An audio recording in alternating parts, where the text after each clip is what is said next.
there's no learning curve. He's already really accustomed to everything, and it's just something that a lot of these young guys have to. Kyler ain't going under center. No. And Trey, the best part about Trey last year was for a guy who barely played and played at the FCS level, all the ball fakes and the play action game. He doesn't just, mesh point, slight handoff. He dips the shoulders. He's working on it. This is a guy who's looking at himself on film, watching it. I bet you if you ask Trey, be honest with us, you practice these ball fakes in the mirror. You have to. He would tell you, I do. Yeah, absolutely. I bet you he does. Absolutely. Well, when you turn your back to the defense, so few young quarterbacks are cut. Now they're looking at everything. You know what I mean? They never turn their back. And he was talking about doing it in college versus doing it in the pros. It's just different. Everything's so much quicker. And what you see pre-snap and then you turn your back and then what you look at is totally different. Think of the growing for some of these other guys, Kyler being one of them. He's never going to take a snap under center. He's going to go shotgun the whole career. So it gives them schematic advantages to have Juszczyk on the field, to Kittle, things like that. I love the kid. I'm in love. No, absolutely. I know. And, day 2 of camp, and it's easy to love a quarterback like this who hasn't really had the body of work to where he makes mistakes. It's harder to love. Scar tissue. Yeah, Jimmy Garoppolo, we all have scar tissue, whether it's the underthrow in the Super Bowl or whatever. He was good for him. He was great for him. He was so good for him. Trey Lance, unfortunately, throughout the course of this year is going to get some of those moments where, Trey, why'd you make that mistake? Or how could you not see this open guy? So the scar tissue's coming, but for right now, day 2 of camp, just keep on loving him, Joe. I'm expecting at least 15 minutes of anti-Giants talk because Willard has been supporting the Giants so hard since joining 957. Larry, please carry the mantle for me today. 7 in a row. I think they're in a good place, Joe. Oh, my God. They don't need to buy. They don't need to They don't need to buy. They don't need to sell. I love it. I'll tell you what, Joe. They don't need to buy. They don't need to sell. I love you, Mark. Just keep doing what they're doing. I mean, it's an exciting club. It's an exciting club. They got the National League West right where they want. Yeah, but I've seen better Giants teams. I don't know if I've ever seen a Giant team that was quite this exciting. Oh, my God. It's the most boring team I've ever seen in my life. God. My God. The dugout has more fun when they're kicking bats. The Giants should be off of NBC Sports Bay Area and put on KQED. I mean, it's like that is so just awful. They were the team of baseball, whatever the Fox covers 3 weeks in a row. And if you're the Fox executives, you got to be sitting there like, really? The best we can do is the Giants? They're the most boring team in the league. Somebody tell AJ Pierzynski it's Leone, not Leone.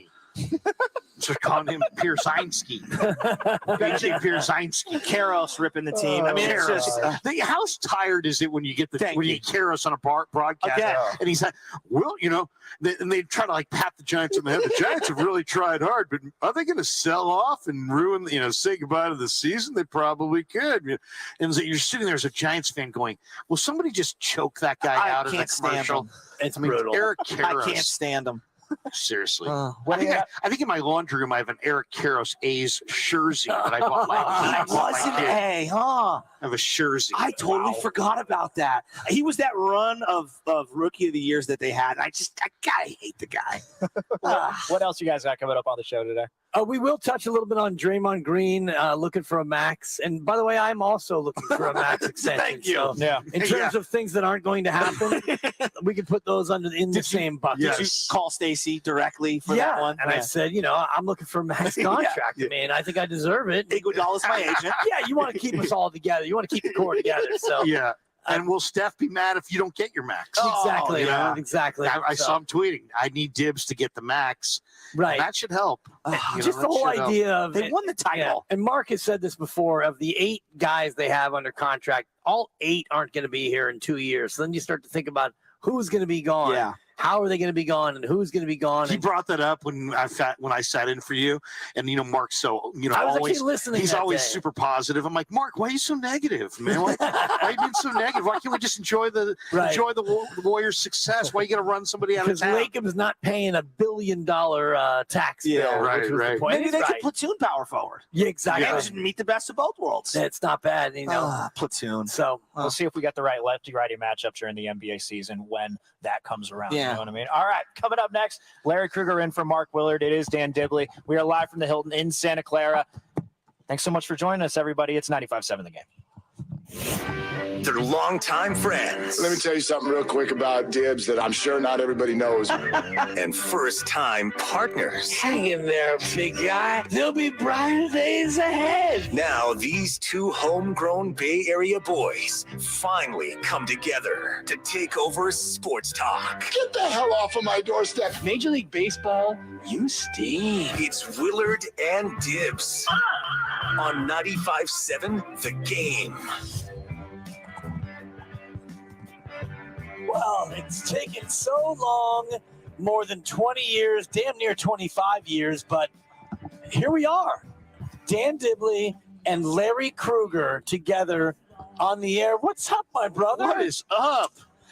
Man, it has been a long time. We're like ships that pass in the night. So many times we passed in the night. You smile and you say it's all right. You had a gig, and then you lost the gig, and then I got a gig at the same place, and then I was there, and then you were coming back. And then I left.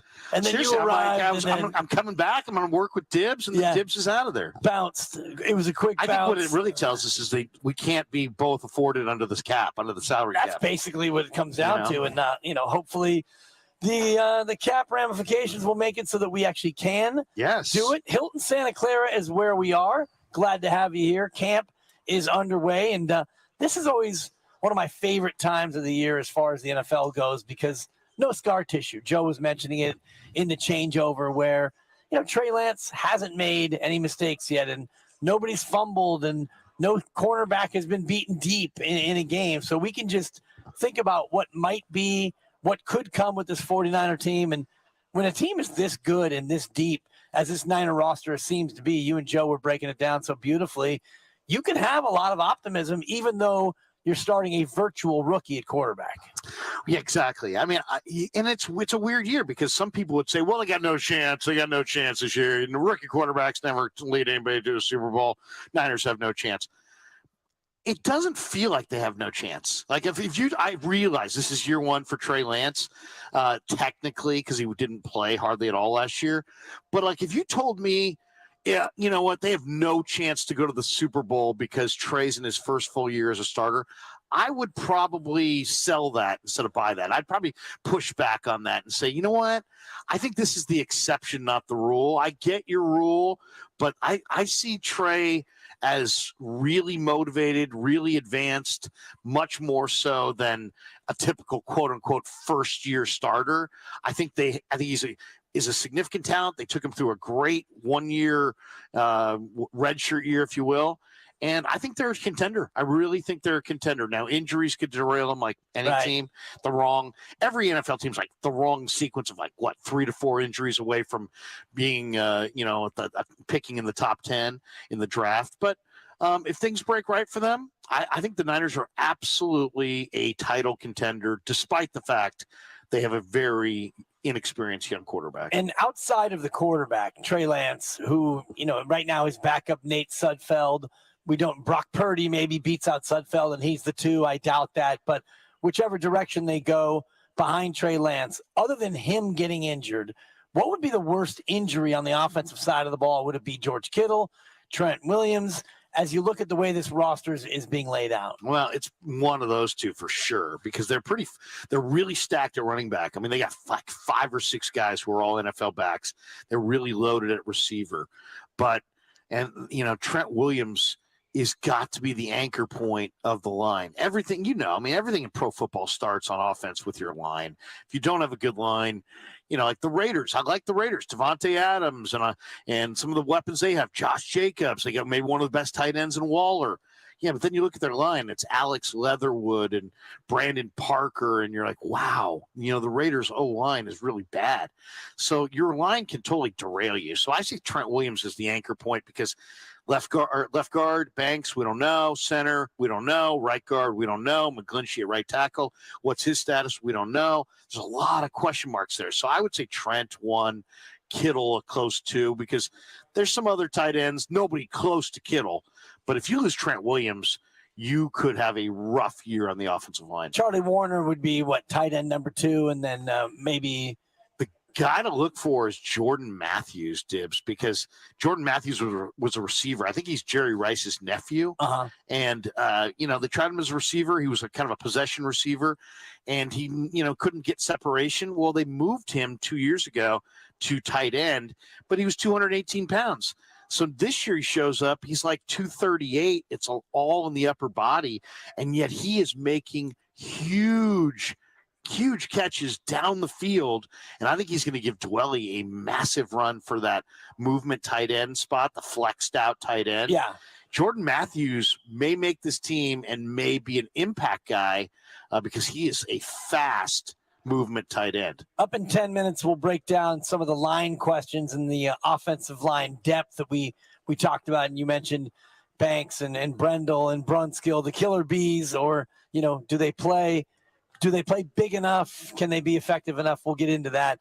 But I want to touch on what you mentioned about Ross Dwelly and the tight ends. These tight ends need to be blocking tight ends. They need to be physical tight ends because of the way Shanahan likes to run his offense. How much does he change his approach to the offense because he has a young quarterback and maybe an offensive line that needs some improving as well? Yeah, I mean, I think that is, in a nutshell, Dibbs, the biggest question for the Niners is, what does the offense look like from Kyle's perspective? Because he's the play caller. He's the play sequencer.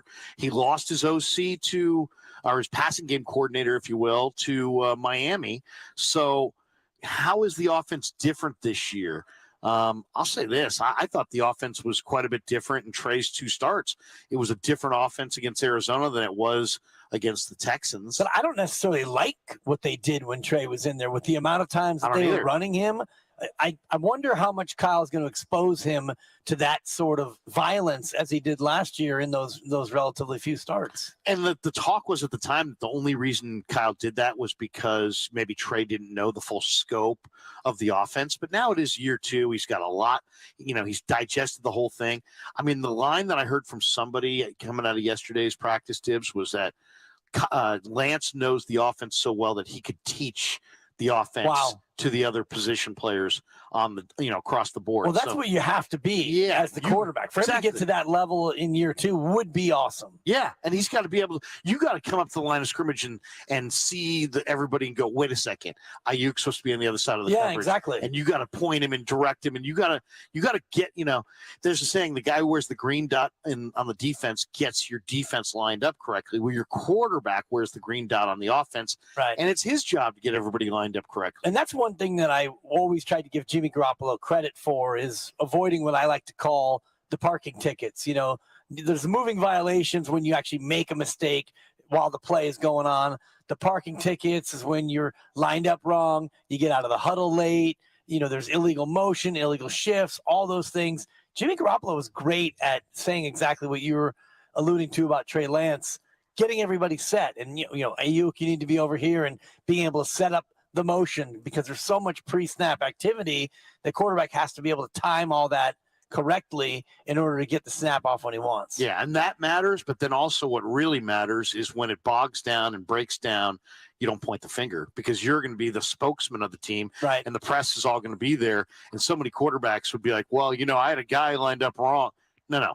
Own that. You wear that, and that's what makes you the leader that you are. And that's part of the reason I think there was such this affinity for Jimmy, is that Jimmy was the consummate pro. That stand-up guy, exactly. Stand-up guy who was like, you know what? Jump aboard my back, or I'll take the blame. And he wasn't worried about the pettiness of media blame. Yeah. And I think Trey saw that. There's a maturity about Trey. Exactly. Somebody compared Trey, a scout that I know a few weeks ago I was talking to. I said, give me your Trey comp. Give me your Trey comp. And he said, you know what? I think the comp is he to me is a blend of Kaepernick and Alex Smith. Wow. And I said, how so? And he's like, well, Kaepernick had these off the scale athleticism, arm strength, and all that, yeah. The physical just dominance and all these great skills. But then Alex had the maturity. Alex also was extreme in how he took care of the football. He thinks Trey takes care of the football, going back to the one interception he threw in college. So, and also the mental maturity of being able to say, hey guys, you know what? Yeah, it's Dibley's fault, but I'm going to take the blame for it. Whoa, I just got here. No, exactly. It's maturity, leadership, and all those things are learned over time and experience. However, you have to do it correctly in the beginning. You have to be that guy to begin with, and not a Johnny Manziel or Baker Mayfield. Baker Mayfield. Coming up, yeah. Krueger's camp battles. I want to hear what you think the biggest battles are in camp, and that's all sponsored by Chilton Auto Body, live from the Hilton in Santa Clara. Larry Krueger's in for Mark Willard. It's Willard and Dibbs on 95.7 The Game. Have you been in a car accident? Chilton.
Now, back to Willard and Dibbs on 95.7 The Game. Back live at the Hilton, Santa Clara, just feet from Levi's Stadium. The 49ers getting set for a second day of practice. Camp is open. Larry Krueger in for Mark Willard. It is Willard and Dibbs. There's $5.6 million up for grabs with the MLB Beat the Streak game. Check out the Beat the Streak Daily podcast to find out which players have the best chance to get a hit today so you can get closer to becoming a millionaire. Call out players from your local MLB team who are hot or due for a hit. Download Beat the Streak Daily on the Odyssey app or wherever you get your podcasts. Larry Krueger in, Mark Willard taking a long weekend. He'll be back on Monday. Coming up in 15 minutes, I want to get your thoughts on not the Giants' woes, but Draymond Green's woes. And they might be money woes. He wants the big bag, and he may not get it. So we'll get into that here at about 9:45. But first, Larry, camp battles. We love training camp for so many reasons. You know, hope springs eternal for all 32 teams, but really the battles. What are the biggest battles you're seeing as camp gets underway here in Santa Clara? You know, if you have a lot of battles, that probably means you don't have a very good football team. The Niners, very astutely put right there. Yeah, I mean, the Niners don't have a lot of battles because they are a very good football team. That was one win from the Super Bowl. But, I mean, as far as what are the legitimate battles, I think there's like kind of a widespread battle all across that offensive line. I don't think anybody, you know, so you got just the one guy, Trent Williams, probably solid at left tackle, you're saying. You know, I would say you could put Trent Williams down in ink and the rest of the guys in light pencil. Okay. You know what I mean? Light pencil. No one even in crayon. Then. No crayon. McGlinchey probably in crayon. Yeah. McGlinchey's got his job, right? McGlinchey's, yeah, if he's healthy. He's healthy. And, you know, so McGlinchey's the right tackle if healthy. They want Aaron Banks to play left guard, which is what he played at Notre Dame. John Lynch made it perfectly clear that, you know, he thinks that Aaron Banks is quite improved. Trent Williams kind of echoed that. So it's time for Aaron Banks to hit the field and play. So he'd be the left guard, but not for sure. And Jake Brendel might be the center, but that's not for sure. And Daniel Brunskill could be the right guard, but that's not for sure. And so there's a lot of uncertainty there. There really is. I would say across the board, that's a huge battle. And then the other one's going to be at nickelback in the secondary. I mean, if you say what's the most important position on a defense in the NFL, it might be the nickel corner. Right. Because teams come out of the base there is almost no base defense anymore. Right. And it's a very complex position. You got to be, you know, there's a two-way break. You have to be a film study guy. You got to be a veteran, but you have to have ability to mirror guys up and down the field. And the Niners have a rookie named Samuel Womack that they took out of Toledo. And he's probably the favorite to take that spot that K'Wan Williams manned a year ago. But it's a vital spot. I mean, you have to have a really good nickel corner, and so that's that spot right there. Quantrez Knight from UCLA. There's a couple other guys in this camp that will battle, but I think they're looking for Womack to kind of take the lead at nickel. And this team plays nickel. How often do they get into the nickel coverage as opposed to other teams? Because they've got linebackers who can cover. So if you've got Al-Shaair, Greenlaw, Warner, you feel like in the base defense, you can still have a guy guarding a slot receiver. Does this team need to go nickel as often as other teams because they're linebacking speed? Well, that's the thing. In the NFL, the offense dictates to the defense a lot, and the defense has to match up. So if you know, we're now in an era where teams in the NFL are going 3 and 4 wide. They're putting extra wide receivers on the field. They're doing it on first and second down, which are traditionally running downs. And you know, you're seeing sub-package Dibbs around 70% of the plays. So that's why your nickelback's so important, where like your third linebacker. I mean, the Niners have 3 really, really good linebackers, and yet really only 2 will play a good portion of the time because you're in your nickel and you're in your dime. Live from the Hilton in Santa Clara, it's Willard and Dibbs. Larry Krueger in for Mark Willard today. Nick Bosa and his return from the injury last year, a spectacular season coming off an ACL. Is there a way that he can get even better this year, being another year removed and another year healthier? Yeah, because, you know, I think he's going to maintain Dibbs, but it's really about can they come up with, it's like Nick Bosa is like a really fancy security system, but when you don't have a defensive end opposite him, it's like having a really fancy security system and leaving the back door open. Shout out Bay Alarm. Yeah, exactly. What have you got to lose? You've got an airtight Bay Alarm system, but I left the back door open. Yeah, we actually had a Bay Alarm situation, and if the home phone was disconnected, the alarm wouldn't work because this is back in the day. What is this home phone that you described? That's what I'm talking about. Yeah. The old landline. So if the landline was disconnected, then the alarm wouldn't connect to the center, to the alarm center, and so then it was neutralized. But yeah, for Bosa, I think it's more about is Drake Jackson or is it Ebukam? I think Ebukam's going to get the first run, but there's also on the other side is the edge. Yeah, I mean, you got to have somebody on the other side who keeps that quarterback hemmed in, especially if you're going against Russell or Kyler. Now, Russell's moved on to the Broncos, but you still get 2 games a year against Kyler, and the Niners have not had a lot of success defending mobile quarterbacks. Kinlaw is not going to sack the quarterback. Armstead's success as a sack man will be determined on who's that other defensive end. So, this line works together. Bosa's going to flush guys out, right? But do they get hemmed in because Drake Jackson's on the other end flushing? And if that is indeed the case, if somebody steps up opposite Bosa, then Javon Kinlaw and Eric Armstead are getting great numbers. I want to ask you about Javon Kinlaw and the interior line depth. But if you have questions for Larry or myself, you want to talk camp, 888-957-9570. We're out here at the Hilton in Santa Clara, day 2 of 49ers training camp. And I see your calls. We'll get to you in just a moment. Javon Kinlaw, you used the name, you mentioned him. How big is it for him to fulfill the promise that the 49ers have had? He was highly drafted. He's had injury concerns. And now the D-line, the interior D-line depth doesn't seem to be as great as in years past. Yeah, they're leaning on Kinlaw. He's a mountain of a man. He's in great shape. McGlinchey is on record as saying he thinks he's going to have an awesome bust-out year. They have been so deep on the D-line that it's like Kinlaw's had knee problems. Kinlaw has not been able to get out and stay on the field. And it's like, not really that big of a deal. We'll get him healthy. Why? Because you had DJ Jones and you had Kentavious Street, right, and you had all these other guys. Now you look at that D-line, they need Kinlaw to be that anchor point because they lost DJ. And I really think DJ Jones is one of the most underrated defensive football players in the entire league.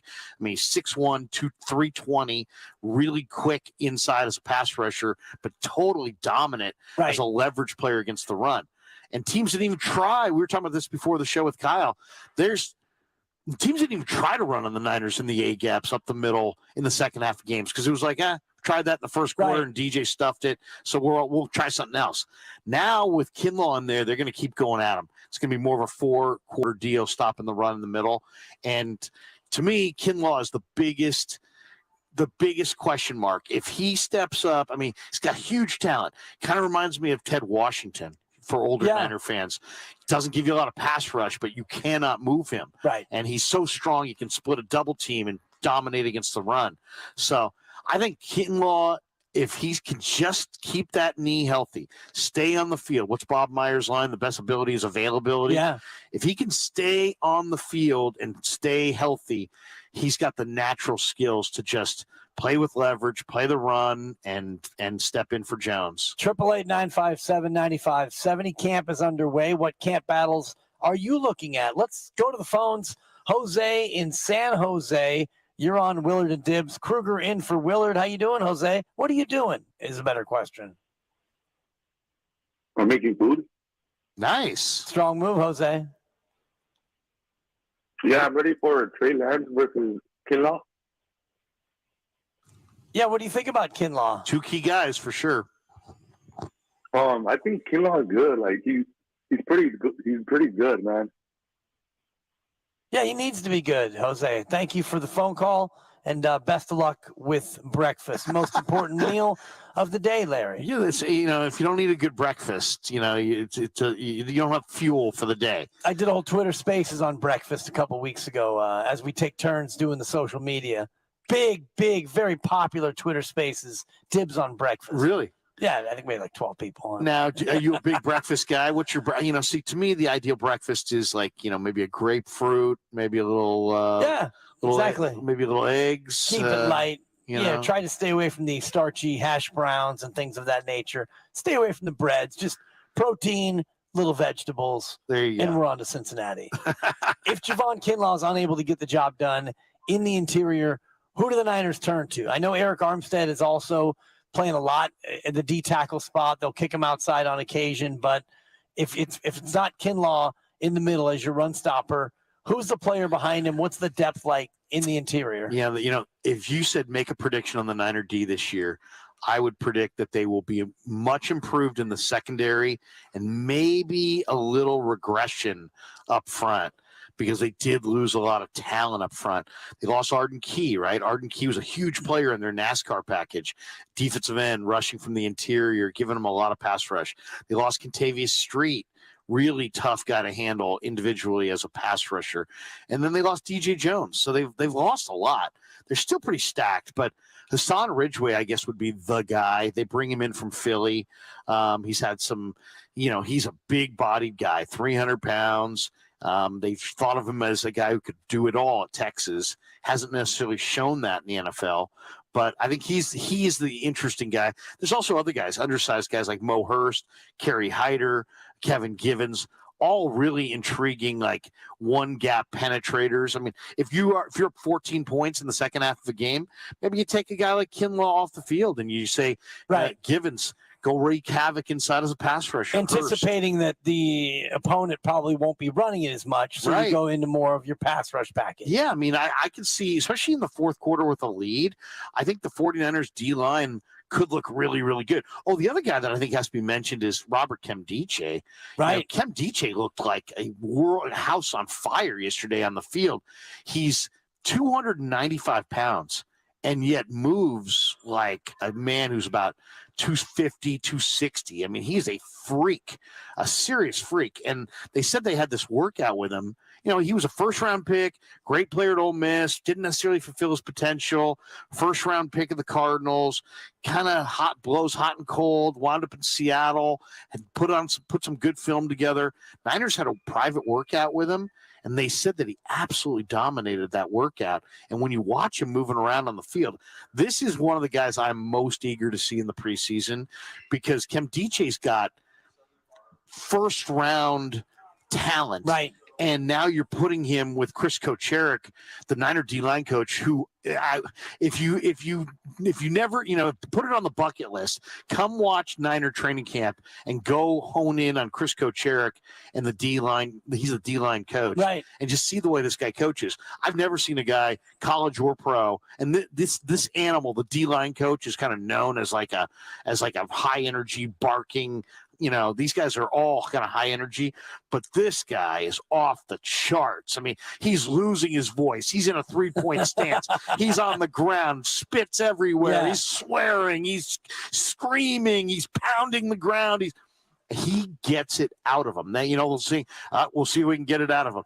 Chris Kocherik gets it out of him. And I'm really eager to see it, because you got a huge talent in Kemdiche and a coach who's known for getting the most out of his players.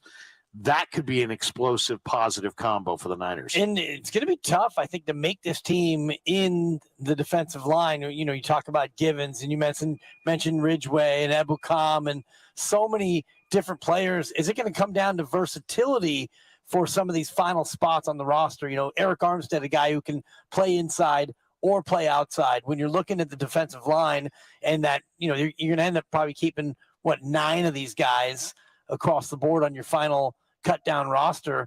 So what are the tiebreakers when it gets down to, whether it's Atkins or Maurice Hurst or some of these guys toward the bottom of the depth chart? Well, it's a good question. I mean, and that's what the next month is going to be about. I would say, obviously the ones are Bosa, Kinlaw, Armstead, and Ebukam. That's your one. Those are your ones today. With Drake Jackson maybe pushing Ebukam and and then you got Drake, and you got Kerry Hyder, who's very, has been with Kocherik before in a couple different stops. So they brought Hyder back to play. He's a veteran. And then they signed Kamoko Toure away from the Colts, and Toure was great at Rutgers, and is a defensive defensive end who's got a lot of ability. And then Charles Omenihu. We forgot about Charles Omenihu. Right. Charles Omenihu wore 92 last year, but he's about 270. And he's just, in a lot of ways, he's kind of like the physical prototype. He's had a tremendous offseason. I think he's going to look good. You got Jordan Willis, you got Ridgeway, you got Givens. I would say Kemdiche. I mean, you got. we're running out of spots here on the roster. Oh, I know. All these guys. I would say, Kalia Davis probably starts on the NFI, the non-football injury list. They probably wind up trying to squeeze him through because I think he's got an injury. And then Kemdiche and Givens and Hurst and Hyder and Ridgeway will probably battle for 3 spots. So there'll be a couple guys who lose out there. But, D-line play in the NFL is almost like pitching in baseball. You can never have too much. Yeah, it's like you can never have enough. I thought last year in camp they were so incredibly loaded, and they still had to add guys like Willis and Omenihu. Right. Because they still were depleted with injuries by the time the playoffs roll around. So, and I think Lynch kind of shares that same philosophy that you can never be deep enough. So, it's a good problem to have because you want a lot of competition, and there's a lot of competition in this camp. Yeah, and it's tough at the end where you got to cut guys or put a guy on a practice squad. Possibly other teams will certainly look at what you talked about with Kasarik and the great defensive line play that they've had here. And if you're the 9th or 10th guy and you're on the outside looking in, you might find yourself landing with another team pretty easily. So, you're right about you can never have too many defensive linemen, but there's only so many ways to stash these guys, like you said, on the injured list or hope a guy can clear and go down to the practice squad. Well, and then, if you're, every pro personnel director in the NFL has a board, and he'll highlight on his board where there's a numbers crunch on another roster. And so maybe you're the Buffalo Bills and you got 9 receivers, or maybe you're a Kansas City Chiefs and you got 7 running backs, and they'll know. So I guarantee you the 49ers depth at a few spots, running back, wide receiver, D-line, to name 3, they're going to be, the pro personnel hawks around the NFL. They'll show up at preseason games. You'll be able to see them sitting in the press box, and they'll be looking at those spots to see who loses those competitions and who they can kind of pluck off the waiver wire. Because, there will be, I would say, 5 guys at least that the 49ers will cut at the final 53 that will wind up on other teams' 53s. Which is a remarkable turnaround for this organization, this tenure, because think about the roster that Kyle and John inherited in their first year, and you were the team looking to pick up players from other rosters, guys who were cut at the end of camp because your roster was so thin, and now you're in a spot where you've got the 90-man camp roster, and you probably want to keep 70 to 75 of these guys, but you can only keep 53, right? 53-man roster, 45 on game day. Wide receiver is an interesting one. As you mentioned it, and I started to go through, they have many more players than they can keep because you're probably going to end up keeping 5 or 6 wide receivers, and they're running 9 or 10 deep. Yeah, they're loaded. It's funny. I was watching the Bill Walsh Football Live on the NFL Network, and they had Joe Montana talking about how Walsh in the early days, he took over in 79. It's like 79 and 80. He would have workouts on Saturdays before, the day before the game, just looking for anybody. But instead of being 5 guys, which would be at a typical workout, or maybe 14 or 15 guys, Joe was 200 guys would be out there on the field. And Bill was just looking for anybody. Like street free agents. Yeah. He was just I need anybody who can play, and I want to see as many people as possible. So when you're in that mode early, it's you just want to take a look at everybody. And when you're in the mode they're in now, it's far more competitive. You mentioned wide receiver, so let's talk about it. Well, you got the locks are Ayuk, Debo, Ayuk, and Jawan Jennings. Yep, those 3 guys, and those 3 are pretty much locked in. And probably Ray McLeod, because he was the veteran and Ray McLeod is going to be a return guy, punt returner, kick returner, right? Gadget play guy. He did fumble 6 times last year, so that can't happen. I mean, if he fumbles half that many times, people will want to run him out of town. Right. So, that's a big one for him. He's got to overcome. Danny Gray was drafted for a particular reason. He runs like sub 4.3. I mean, they timed him at 4.33, but he's probably even faster than that. He's going to be, I think he's one of the things that they promised Debo. It's like, Debo, come back. We'll pay you more, and we'll do things to compliment you. What are they doing to compliment him? Ty Davis-Price and Danny Gray. Gray creates that incredible amount of space by running off the coverage. So the Debos, the Ayuks, the Kittles catch it. They beat their man, and suddenly it's green grass, wide open spaces, and you're not taking as many hits. So Gray was brought here for a reason. So I would have to say Ayuk, Samuel, Jennings, Gray, McLeod. Those 5 guys are going to be there. And then some teams only keep 5. So that might be it. But then there are other guys that are going to be heard from. Keyshawn Johnson, you probably heard of him from the Cardinals and Fresno State. They had a free agent named Marcus Johnson who's flies. He has tremendous speed. And then they got a couple undrafted guys, including a guy I love named Tay Martin, who played at Oak State and was absolutely dominated Notre Dame in the bowl game. He had like 10 catches and 3 touchdowns. Right. And so he's in this camp. And then they've got Kenny Pickett's number 1 receiver from Pitt, Tayseer Max in this camp. So you're right. I mean, there's a lot of receivers there. And it comes down to one spot, maybe in special teams. If you're a guy who can play on teams, you have a chance to then be the guy that they keep. Because as you run through that, and you mentioned 4 or 5 guys who are probably going to make the team. We've got another 4 or 5 playing for just one spot. So it comes down to, can you play special teams, and how many of those units can you be on? Yeah, and one thing you should remember if you're a 49er fan, teams will do inventory on their roster in minicamp. So they'll like look at minicamp and decide, hey, this guy can really play. But, man, he's got no shot to make our final 53. Right. So there may be a receiver. They may like Tay Martin, for example, and then Kyle never talks about him, and John never talks about him, and they rarely use him in preseason because they're trying to slide him through the 53 waivers, drop him in their 16-man practice squad, and have him to develop. Right. And they don't want him to be poached by another team. So sometimes you'll look at your situation and say, instead of hyping your young guys, you may actually downplay your young guys, or even try to hide your young guys. Exactly. So that they don't register on other teams' radar, and that you can just slide them from waivers through the rest of the league and back onto your practice squad. So they may do that. You may see that this summer. Yeah, it's slow playing some guys and highlighting other players that you don't necessarily care about if they get poached. It's just an interesting shell game, especially when you've got a roster crunch that the Niners likely will have. 888-957-9570. What's your big camp battle that you're going to be watching, Niner fans, as far as how this is going to go for Niners training camp? Larry is in for Mark. He was laying out the D-line, deep, very deep, the wide receivers, super deep there. We'll get into more camp battles. And I see if you can go head-to-head with Kyle later in the program. Nice. We're going to have, Krueger v. Kyle in a roster battle. We'll get into that on the other side. I do want to pick your brain on the Draymond Green situation, get your thoughts on Day-Day, looking for the big bag, and probably not going to get it. 888-957-9570. We're going to go to the phones next. What are you looking at in Niners training camp? What's the battle you've got your eyes on as camp gets underway? Day 2 in Santa Clara. We are live at the Hilton in Santa Clara. It's Willard and Dibbs. Krueger in for Willard on 95.7 The Game. Now with Xfinity.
ideal weights. Right. You don't just weigh whatever. You have your ideal playing weight, and it's like 2022 NFL. You're going to try to get as many of your 53 guys to their ideal playing weight. Yeah, and that's actually what, matters. Strength and conditioning is so critical from a coaching standpoint, like you're saying, to not only know where that player needs to be, muscle mass, overall body weight versus speed, and to be able to maximize where they're going to be. And that's where Nick Bosa just continues to astound me when you look at his body.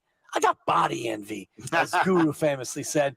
But the way he plays, the weight at which he plays, but his strength and his power, he's so efficient. And I kind of agree with the caller. If you could find another rusher on the other side. It's kind of what you were talking about earlier. Ahmad Brooks and Alden Smith. Justin Smith and Alden Smith, to have two threats, Stubblefield and Bryant Young at the same time, to have two real, like, daunting presences up there. So can Drake Jackson turn into that guy, or is it more of an edge rusher who's going to come in and rush from the outside? I mean, in a way, it's kind of exciting because they don't have, until proven otherwise, they don't have that number one guy opposite Bosa at the other defensive end spot. But if you look at it from the standpoint of, man, Coach Eric wants his linemen, he wants to run guys in and out, almost like hockey lines. And it's like you might see 2 or 3 new guys coming in. And he if you looked at the snap count for the 49ers from like week 10 on last year, what you would find is, man, they rotated a bunch of guys through. There were guys, Arden Key was getting 17, 18 snaps. They were getting snap distribution spread throughout. So they got a bunch of guys here. Jordan Willis, Charles Omenihu, Drake Jackson, Kamoko Toure, and Samson Ebukam. There's 5 guys there. I think they're all really intriguing prospects. They're all NFL caliber players. And if you play them in a rotation and you're playing really fast in a simplistic scheme where it's just like, don't worry about playing the run. The all gas, no break. Yeah, Robert play the Saleh. run on the way to the quarterback. Get up the field and burn the edges. And you can run those guys in a rotation. You can get guys playing with their hair on fire. Yeah. And I think that's the goal here. Don't sleep on Samson Ebukam. If we're talking about that second Ferrari, I forget our caller's name, but he talked about having that second guy off the edge. Ebukam last year had 11 pressures and 1 sack through the first 10 games. And then he got his feet in the Niners defense, and he started to figure it out. Over their last 10 games, he had 8 sacks and 34 pressures.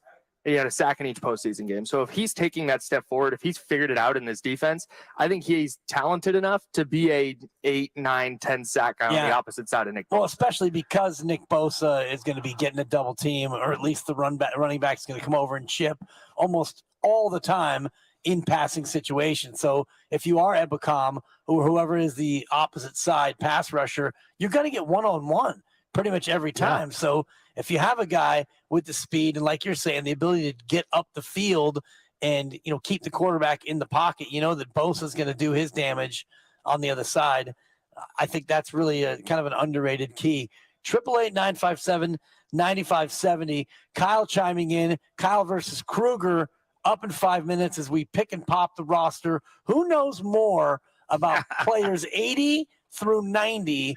That's coming up. But first, we go to the phones. Rick is in Stockton. You're on 95.7 The Game. Rick, what are you doing? Hold on, let me get away from this loud stuff. That's okay, Rick. Rick's at work. He's doing some things. Rick is actually he's on a train right now. I okay. Nah.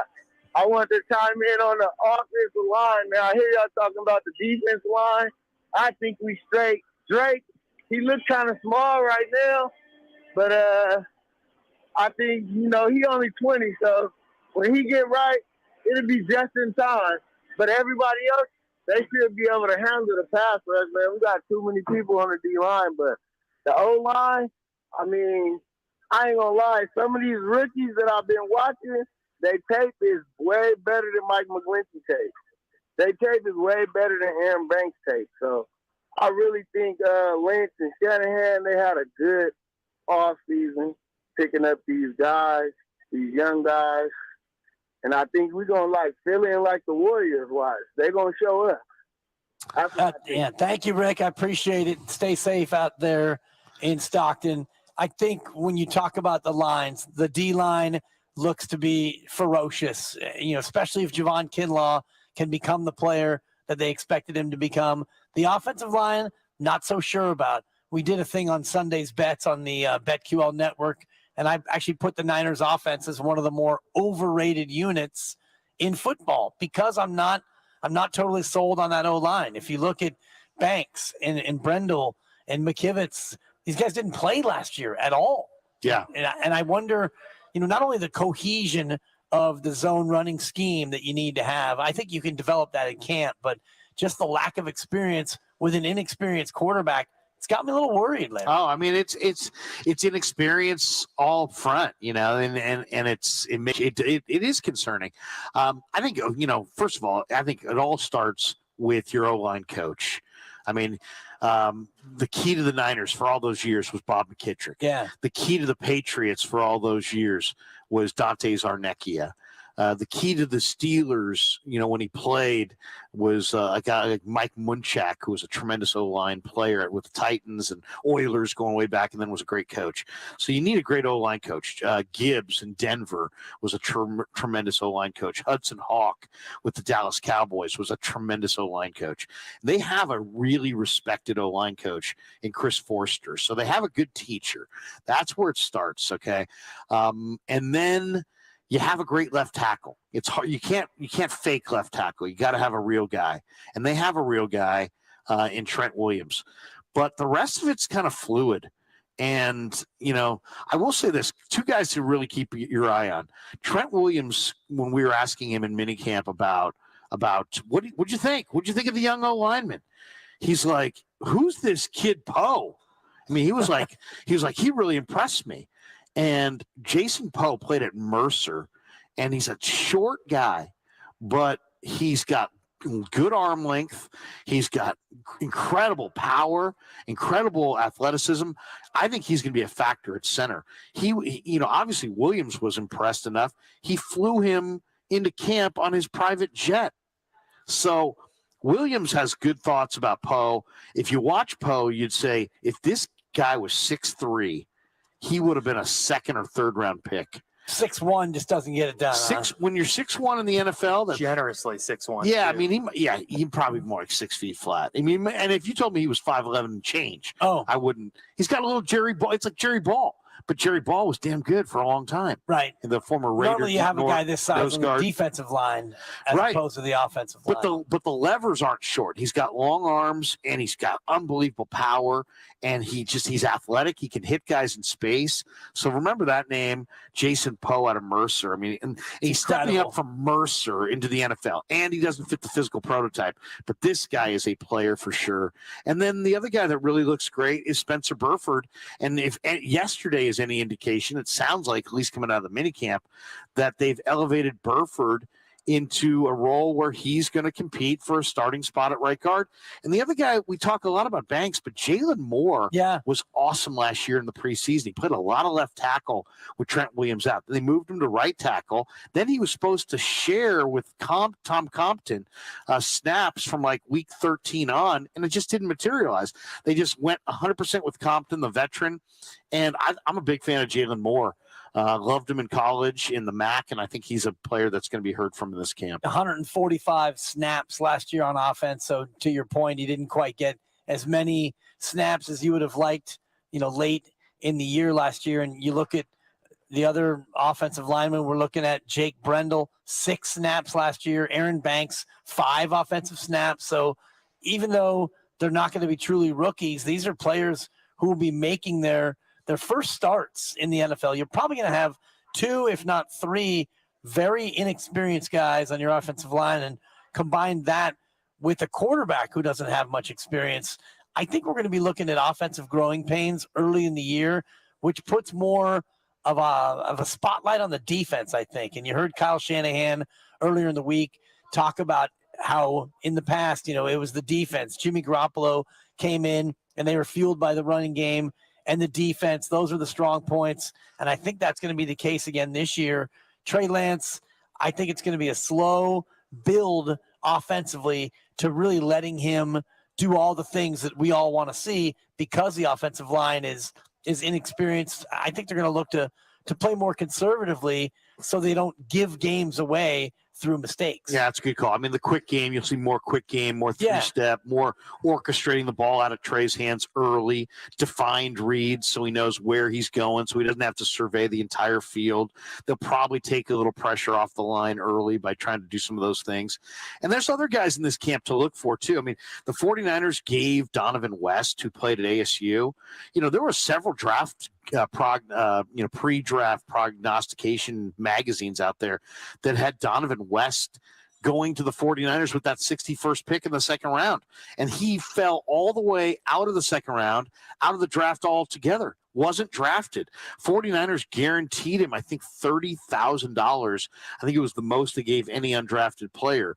So look for Donovan West, who I believe is wearing 61 this year in the preseason. Sure Watch is. for him. and then the other kid, Nick Zakelj, the Fordham guard, is a guy that he's a fighter, man. This guy is a brawler. I mean, this guy really loves to mix it up. And he's an athlete. He's super aggressive and he's smart.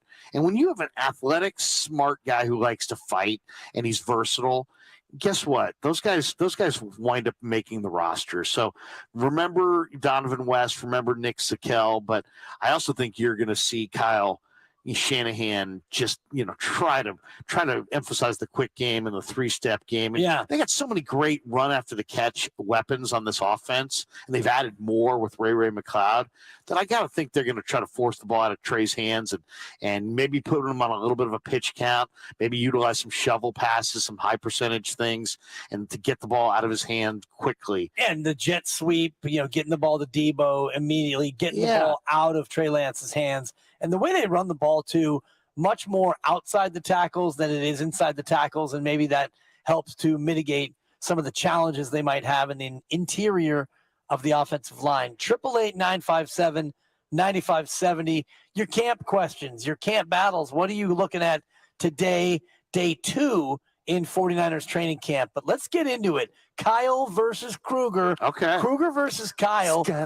I will pick a couple of names off the roster. Is there a line here? What's the line? Am I a favorite? Am I an underdog? Actually, you're a road favorite. I'm a road favorite. Yeah, he's definitely the favorite. Wow. Although your knowledge is not to be underrated or understated. Sure. And I like your ability to get in, pick and pop. Krueger may be going long form. We'll keep it to about 15 or 20 seconds apiece as we go. Kyle versus Krueger. And let's start with a relatively easy one as we go deep into the 49ers roster. We'll start with Kyle. He's wearing number 40. He's a linebacker. Marcelino McCrary Ball, your thoughts? Yes, the Indiana linebacker, a little bit undersized. I think he's listed at like 6 foot 214. I think they might try a Demetrius Flanagan-Fowles thing with him, where he played a little bit of safety in college, but they're going to make him a full-time linebacker in the NFL. Krug? I love this player. I really do. It's funny. Damon Bruce was boasting about him because he went to Indiana, but Marcelino McCrary Ball. Damon go to Indiana? I think I've heard maybe rumors. No, but McCrary Ball flies around and loves to hit, and he's going to be heard from. Special teamer probably this year.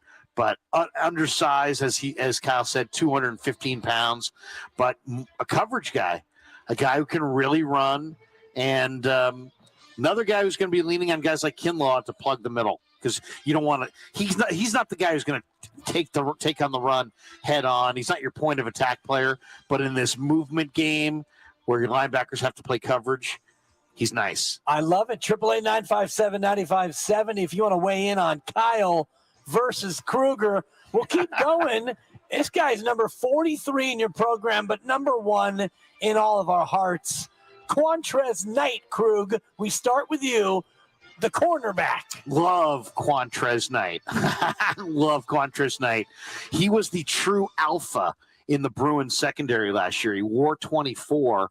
This guy can play a number of spots. He can play inside. He can play outside. The reason he didn't get drafted, he made plays for days. If you watch UCLA, this was the guy you saw in their secondary. I like him as a sleeper at the nickelback spot to battle Womack. Is he a corner? Is he a safety? I don't know. He's a football player who doesn't have guy. He's a football guy who doesn't have quite the measurables. But man, I really like Quantrez Knight. And Pac-12 DBs, everything's going against them. So if you can do it in the Pac-12, generally you can do it in the NFL. Krueger's talk blocking you, Kyle. What's left for you? Is there any meat left on the Quantrez Knight bone? I don't think he's going to make the roster, but he's definitely one of those guys that I think goes to the practice squad where you hear about him more next year as they make a transition in the defensive backfield. Strong there from Kyle. Let's keep it rolling. Troy Fumagalli, number 49. Kyle, he's a tight end. What do you think about Fumagalli? Super productive receiver at Wisconsin, which, like you guys were talking about earlier with Jordan Matthews, I think they need that second receiving tight end. I don't know if he makes this team, but sure, he's a guy. He has 9 digits, not 10. He's missing a digit. Told you. Where's G-Rad with the good knowledge right there? He's got 9 digits. No, but one for the thumb. Fumagalli, that's I would say the tight end spot. The only guy in the room that's guaranteed a roster spot is Kittle. So the other spots are open. And Fumagalli was aggressive, and he's got decent hands. I don't think he makes the team. He got 9 out of 10. I give his hands a 9 out of 10. He's missing a digit. He is missing a digit. Nothing from the Hilton. Yeah. Appreciate that. No, it's very good. Let's keep it rolling. Couple more here as we pick and pop the roster. It's Kyle versus Krueger. Oren Burks, the linebacker, Krug. Love this player. Big Oren Burks guy. Seriously, Schneider, the new special teams coach, said that when he gave Kyle Shanahan a list of guys that he wanted as special teams aces, that Oren Burks was at the top of the list. And then if you watched him in the minicamp, he was all over the field.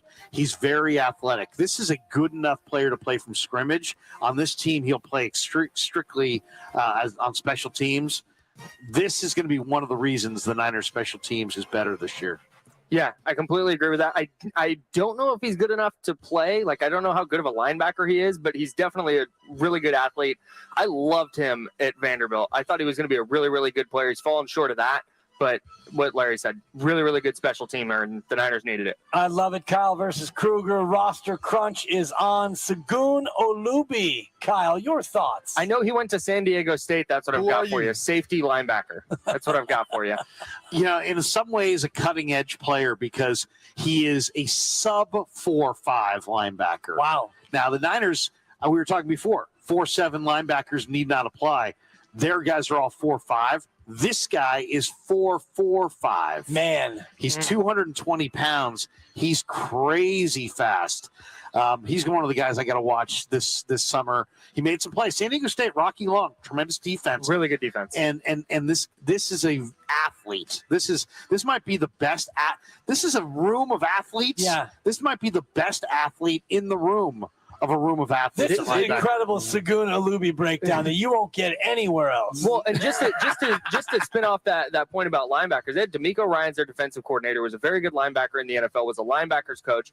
They just get athletes in the room, like Larry said, and they coach them up and they figure it out, which I think is kind of key at that position. Yeah, and the bar is set so high with the 3 starters so that high. Any linebacker who steps in, and you got to be able to play teams if you're a linebacker.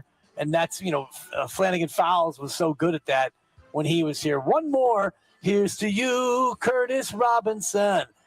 Kyle, Curtis Robinson, the linebacker out of Stanford. Stanford guy had a cup of coffee with the Niners last year as a special teamer. If he's going to make the roster, I think that's going to be the reason why, because they like what he does on special teams. Yeah, he makes the roster.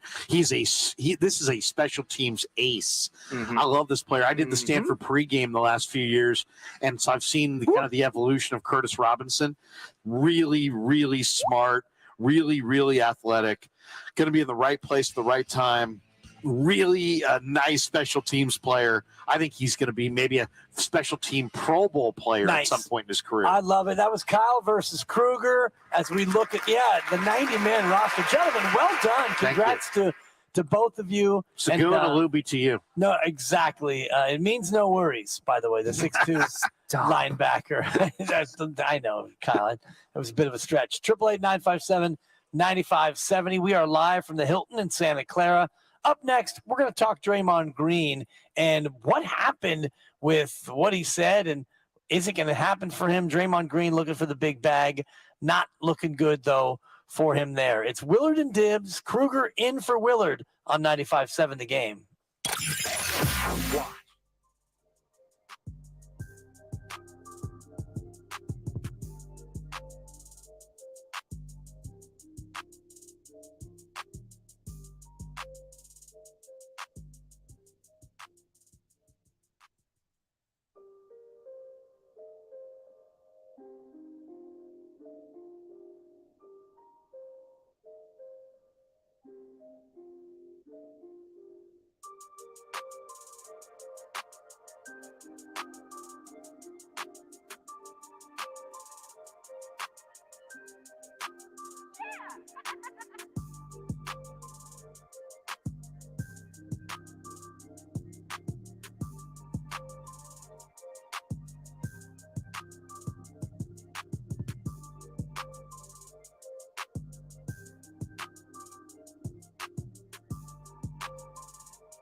literally in the parking lot at Levi Stadium. You walk out the door, you swing a right, and in about 100 yards, you are at Levi Stadium. And Mark Willard is out. Larry Krueger is in. It is Willard and Dibbs up in 10 minutes. We'll take your phone calls, and we'll get into more of the camp machinations that are going on. But Larry, I was just talking to Tim Jordan, engineer, road producer extraordinaire, and he's reminding me of the scene down here for Niner games, the tailgate that goes on here at the Hilton in Santa Clara. You come on down, you enjoy the tailgate. If you happen to kick it up a notch or two, you stay the night here. The hotel is beautiful. The proximity to Levi Stadium is second to none. And this becomes a big-time Niner game day hub down here in Santa Clara at the Hilton. Well, I'm banking on it, man. I'm going to be doing pregame here this year, I believe. Whoa, I don't think I signed off on that. They said, get Dibbs the heck out of there. Exactly. No, but I believe I'm going to be doing some pregame, and I'm fired up. I really am. And something about, the pregame for football is just awesome, right? I mean, it's just, there's so many people, and you got hope every Sunday, especially you got a good football team like the 49ers. And I mean, I can picture what this place would be like on a game day, people wearing their jerseys and fired up to go see the game and coming into town, staying at a nice hotel like this and enjoying the weekend with their friends. And it's just a great thing. I always love walking through the lot before the game and seeing all the tailgaters and it's become a community. That's what it is. Like Niner fans, it's become this huge community, and there's a lot of enthusiasm for the 49ers. They've gotten close, man. They've gotten close to that 6th Lombardi, but they haven't quite gotten there yet. And I think it's been elusive, but the Niner fans, believe that it's just around the corner, and they're probably right. Yeah, hopefully it will be sooner rather than later. And Trey Lance was brought in to be the guy to deliver that 6th Lombardi and maybe a 7th as well. Kyle, our producer, had an interesting question I want to throw to you in just a couple of minutes as it pertains to Trey Lance and what it would take for him to get into the stratosphere of Bay Area legends, Steph Curry, Joe Montana, and Buster Posey and the rest. So we'll get into that momentarily, but I do want to hit on this Draymond Green story. Yeah. Because we haven't had much of a chance to talk about it. According to sources, Draymond Green wants and believes he deserves a maximum contract extension from the Golden State Warriors. He's eligible to sign a 4-year deal on August 3rd. So that's just next week, 6 days from now. Next Wednesday, Draymond Green could sign a 4-year max. He's going to make $25.8 this year. He's due for $27.5 million next year, but it's a player option. He can decline it and become a free agent. Green could sign next week a deal, 4 years, $138.4 million. What do you make of this story? And I know why Draymond Green is saying it now, because next week he's eligible to sign it. But what are the chances that Draymond Green gets a 4-year max with the Warriors? Well, okay. I mean, let's think about it. First of all, the Warriors don't have to do anything. He's got 2 more years on his deal. One in the player option, yeah. Yeah, they can just say, Draymond, sit. We'll deal with this when we want to deal with this. I love this player. I just think Draymond Green, maybe I'm too much of a Draymond Green fan. I see the weaknesses and this and that, but I just think he's the essence of the Warriors, and I think he's the heart and soul of the team. I really believe that they would have no titles without him. I mean, that's how integral I think he is to the whole thing. But you got to also remember, he's going to be 37 years old at the end of that desired extension. So this is all coming down because Marcus Thompson of The Athletic did a whole breakdown on this. I want to give it to him. I want to cut somebody else and move, go. I don't want to cut this player because I just think that this is the player that he is the player that they thought they were getting when they traded for Chris Webber in 1993 on that draft night with Penny Hardaway in that deal. This guy is that player. He's the defender. He's a passer. He's your leading point guard. He's basically your point guard. He's a power forward distributor, rim protector, and he got himself in incredible shape. I thought he was borderline genius at times in even the game that where Kerr sat him out until the last 3 minutes, and it was like universally thought coast to coast that he was terrible against the Celtics. Yeah. He had a bad offensive stretch, and he clearly lost some confidence in that game. But if you go back and watch that game sequence for sequence, he made play after play after play on both ends of the floor. Absolutely. I mean, he's a totally great player. I think the Warriors go to the finish line with Steph and with Green. I think Clay is the guy that I'm not sure if they go to the finish line with Clay. Interesting, because I would see it the other way. I think that Clay would be a guy you would go to the finish line with. But you make great points, and they don't win without Draymond Green, but they also didn't win because of Draymond Green. The volatility of Draymond Green and the way he goes about it and the personality. And as you mentioned, he's going to be 37 when this proposed deal eventually is up. And he's a guy who's gone through some stretches where he's been hurt. We know he's got back issues. He goes ice on the knees immediately when he comes off the floor. So you know that this player physically is going to be deteriorating more rapidly than Steph Curry and Klay Thompson, who's been through the injuries. It doesn't seem like he's going to break down like Draymond would. And I think about the other side of it. If they don't get Draymond Green this extension, well, he goes into this year making 25.8.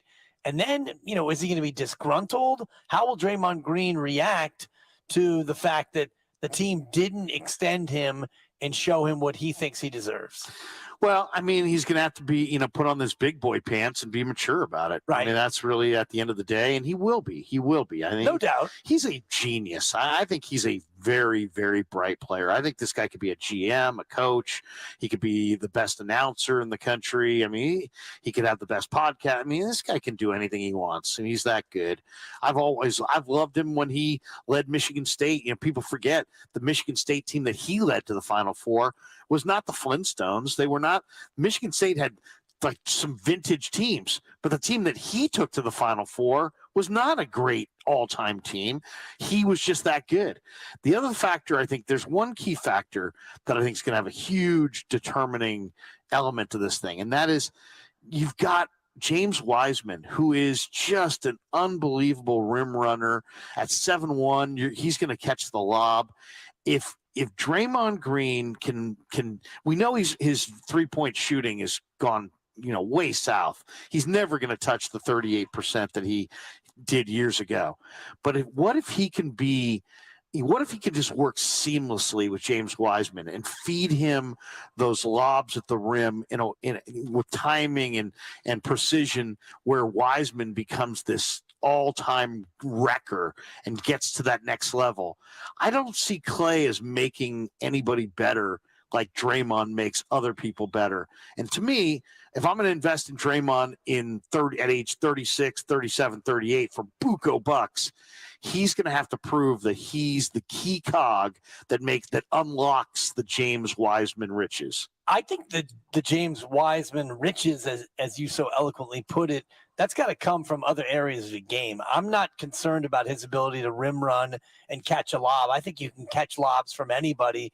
I need to see James Wiseman develop his perimeter game, his ball handling, his defensive awareness. All these other things I think are outside of Draymond Green's purview. What Draymond does as a point guard is incredible. And I think the most important part of all of this is the Steph Curry part of it. Because if Steph wants to ride with Draymond Green to the end, and it seems like that would be the sentiment that he's made. He talks about Clay, and Draymond being a package deal. Well, then you don't want to make the MVP upset by not extending Draymond Green. So I think that is the most compelling argument toward extending Draymond. It's keeping Steph happy. Not that Steph will be disgruntled. I don't think that he would ever go that route. But imagine a time with Steph playing without Draymond Green. Draymond does so much for Steph. He knows where to get Steph the ball. He sets the high screen for Steph on the dribble handoff and all the rest of it. So I think that's probably the most compelling argument in Draymond's camp. The other one I think is that you can feel Draymond Green's will coming through the TV set when you're watching the Warriors in the playoffs. His will is a factor. And that, he is a, there's bad competitors, good competitors, and then there's Draymond Green. I mean, he is a ferocious competitor, and he just is. I just think that his will reminds me of Jordan, reminds me of Bird. I mean, not everybody can kind of inject themselves into the situation and kind of be the alpha. Those guys, and his will is infectious. To your point, it's. Give me don't you feel it? I mean, you could feel his intensity, and I imagine if you're at these games, you absolutely can. And I just think it's so hard. He is a much harder player to replicate than Klay Thompson. I agree. Thompson on the surface you'd think of Steph and Klay, and Draymond would be the kind of the third guy. And do you want to bring him back? But if you really said, okay, you got to replace these guys, man, you're going to have a really, really hard time replacing Draymond Green, where I think you're going to have a hard time replacing Klay, but not as hard. I think you can find two guards who, absolutely shoot 40% from three. And his skill set is more repeatable than, like you said, about Draymond Green. Pure shot. Yeah, and Draymond is a power forward or a center on one end, and he's a point guard on the other end, and his competitiveness and his will to win at times is a negative, but 95% of the time it's one of your key intangible positives, what you're talking about, the will to win. So you extend Draymond, you're going to keep him, fine, he's happy. What about the other pieces that you have coming up? You've got Andrew Wiggins in the last year of his deal, and Jordan Poole coming up here in October. I think it's October 8th is the deadline for you to give him a rookie extension. A, what's the future of Wiggins with his team? And B, does Jordan Poole have to play another year without getting his rookie max extension? Yeah, I mean, these are really tough questions. I mean, because if you're keeping Draymond, I don't think we can keep all these guys. Oh, I know. And it's a tough call. I would say Wiggins showed in the playoffs that in a lot of ways he's the perfect piece to blend to the Warriors, because he doesn't, he's almost the perfect personality combined with the perfect game. He's a two-way player, two-way Wiggs. He can defend. He can, he can shoot it. He can put it on the deck. But there's some drift in his game. And let's be totally honest. He drifts a little bit. In the regular season, there's times where it's almost like you don't know he's out there. So I love Wiggins, but I'm not going to fall so in love with the playoff Wiggins that we just saw, because to me, his latest run was the clear apex of his career. So do you judge him on his best moment? If you do, you're going to be like, oh, you can't let him get away. But maybe that is the real him now. Is that and that's what I'm saying. Is it I'm more in your camp, where I think that it was the apex, and you don't really need him to be that for 82 games. He does show up every night. He pretty much has stayed healthy for the majority of his career, and he's out there playing for you 30, 35 minutes a night. There is value in that, but I think that Wiggins is going to be one of the casualties of possibly signing Draymond. 888-957-9570. What do you do with Draymond Green? We'll get to the Jordan Poole question momentarily, because I also think that's interesting. Yeah, it is. I think that Wiggins is going to be a guy who, unfortunately, after next year, it's going to be, go out there and see what you can get in free agency, and someone's going to give him 30, 35 million a year. And I think at that point, Joe Lacob draws the line in the sand and says, I can't pay everyone. Wiggins, thank you for coming in. You got us a title. Maybe it turns into 2. Who knows? But I think Wiggins will be elsewhere. Let's go to Austin in San Jose. Who wants to weigh in? Austin, you're on Willard and Dibbs. What are you doing? What's up, Dibbs? What's up, Larry? Long time, Larry. Appreciate hearing your voice again, man. Hey, thanks, man. I appreciate that. Like from the old days. Absolutely. Hey, listen, I think you make some great points, man, with Dre. That's my guy. I'll be up front. I love Draymond Green and what he does on the court and off the court. I think he's separated himself from an average basketball player in many ways, the way he thinks, the way he controls the team, and the impact, guys. And look at all these big time contracts these guys are getting extended. I mean, Bradley Beal, and I love Dame, but neither one of those guys really make anybody better, and they haven't won anything. So when you measure the impact of a Draymond Green on a team, is he worth the money, the extension? You can debate that. I mean, you're worth what somebody's willing to pay you, right? That's what they say. So, but in terms of his impact on the Warriors, there's no question he's worth it. Now, my thing, I told the guys yesterday, I think he could actually get that money, maybe not with the Warriors guys. I think he could actually get that money with another team, believe it or not. Because you put him on another team, you can't tell me that Damian Lillard, let's just take Damian Lillard, for example. You put him on Portland, you're going to tell me you can't make Dame better? I know he can make that team better. So is he worth the extension of 130, whatever? I don't know, but I think it's certainly worth a discussion, and I wouldn't rule out. Last thing, Dibbs, you said that you wouldn't go for Wiggins. Apparently there's conversation already about extending him. I don't know. I'm hearing that they're already talking about extensions for Wiggins. The Warriors are, so you guys might want to check that out. Thank you, Austin. I appreciate the phone call. And, to Mark Willard's point, and Krueger in for Willard today, but Mark has said you can't pay everyone, and I agree with him because you're already deep in the luxury tax. So if you do extend Wiggins, if there's conversation to extend Wiggins, Draymond Green wants a max, so you're going to pay Draymond. Clay's got 2 more years, and then what happens to Jordan Poole? You found Jordan Poole late in the first round, and Poole has turned into not quite a third Splash Brother, but he's showing signs that he's a real one, Larry. He can score at this level. Do you let Jordan Poole go because you can't pay everyone? Yeah, I mean, that is really, really tough. I was looking at this a few months ago, and as the Warrior regular season was winding down, and I was thinking the same thing, they're not going to be able to keep everybody. How are they going to do this? And I was thinking maybe Detroit would wind up with the right lottery pick, and I could see them wanting to have Green come there, and maybe if you could get the pick that wound up. See, I was a big fan of Banchero, and I still am. And I was thinking maybe Detroit could get a top 5 pick, and maybe they would be so intrigued by the fact they have Cade Cunningham and Sadiq Bey and some young pieces. They might want a Draymond Green for culture reasons and because he's a draw locally, and maybe you could get that lottery pick and steal Banchero. And then I think Banchero was the kind of talent that I would have been willing to kind of move off of Green, even though I love Green but it didn't work out. Banchero wound up going 1 to Houston.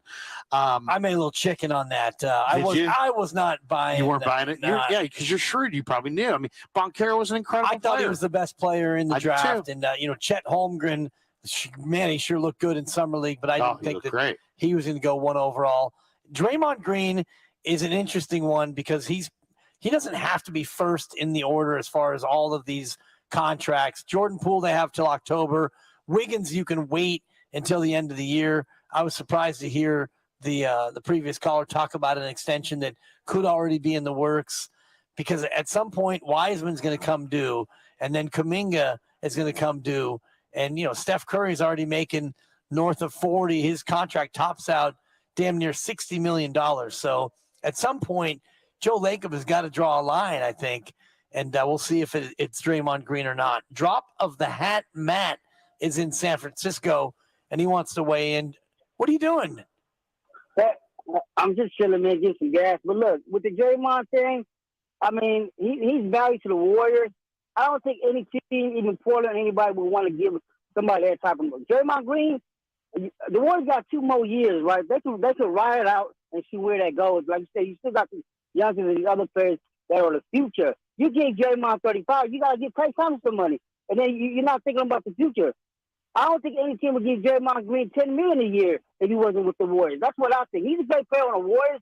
Remember, the Warriors is based on Steph Curry and the system of Steve Kerr. Otherwise, Klay Thompson and Draymond Green, if they was playing on other teams, they wouldn't have made an all-star team. That's just my thing. They're not elite players. They're complementary players to the system and Steph Curry. And that's what makes this team great. Thank you, Drop of the Hat. I appreciate the call. I don't necessarily think that these players couldn't be all-stars elsewhere. I do think, especially Draymond Green, he fits this system so well, but the system is largely built around what he can do. Because he's so good with the ball, Steph Curry doesn't have to be on the ball as your point guard. You've got Draymond Green as your point guard. And by the way, Draymond only has 1 more year. The second year is a player option. So you don't give Draymond the max. He goes into this year, and I would say that he'll play with a chip on his shoulder. He always plays with a chip on his shoulder. So he plays out this year, and maybe at that point he says, hey, I'm going elsewhere. Yeah, I mean, and it's weird. I heard the last caller, and I just can't. I understand that Draymond doesn't have a complete skill set, but he's not a role player. I mean, it's one of those things where he's a genius, man. He controls what they do offensively, defensively. I understand, he blends perfectly on this team, but let's give him more credit. They've won largely because of him. I mean, this guy's a culture. He's a culture player, and he just means so much. I mean, it's weird. Everybody's got a different perspective. Some people think that he's along for the ride. Other people see him as integral. I see him as absolutely integral, and so I don't see him as a role player. But let's get back to Poole for a second. The one thing about Poole that's tough to not pay him is he's your hardest working guy. How do you not pay the guy who shows up first and leaves last? From what I'm hearing, that's Jordan Poole, that he's just he's like a 2022 version of Chris Mullin. He's Chris Mullin. He shows up early, he finishes late, he's improving constantly. But he is, at the end of the day, a 6'3" combo guard who's either a tad small to be a 2, or a tad, not enough of a distributor to be a pure 1. Not physical enough yet to really be a defender either. He gets crushed on defense. Right. So it's like, I think he's the guy that probably gets sacrificed, as far as if somebody isn't going to get extended, there's probably, you could make an argument that he's valuable. And if Klay Thompson continues to regress, it's probably Klay Thompson, the guy that you wouldn't want to pay if you're just looking at things very coldly.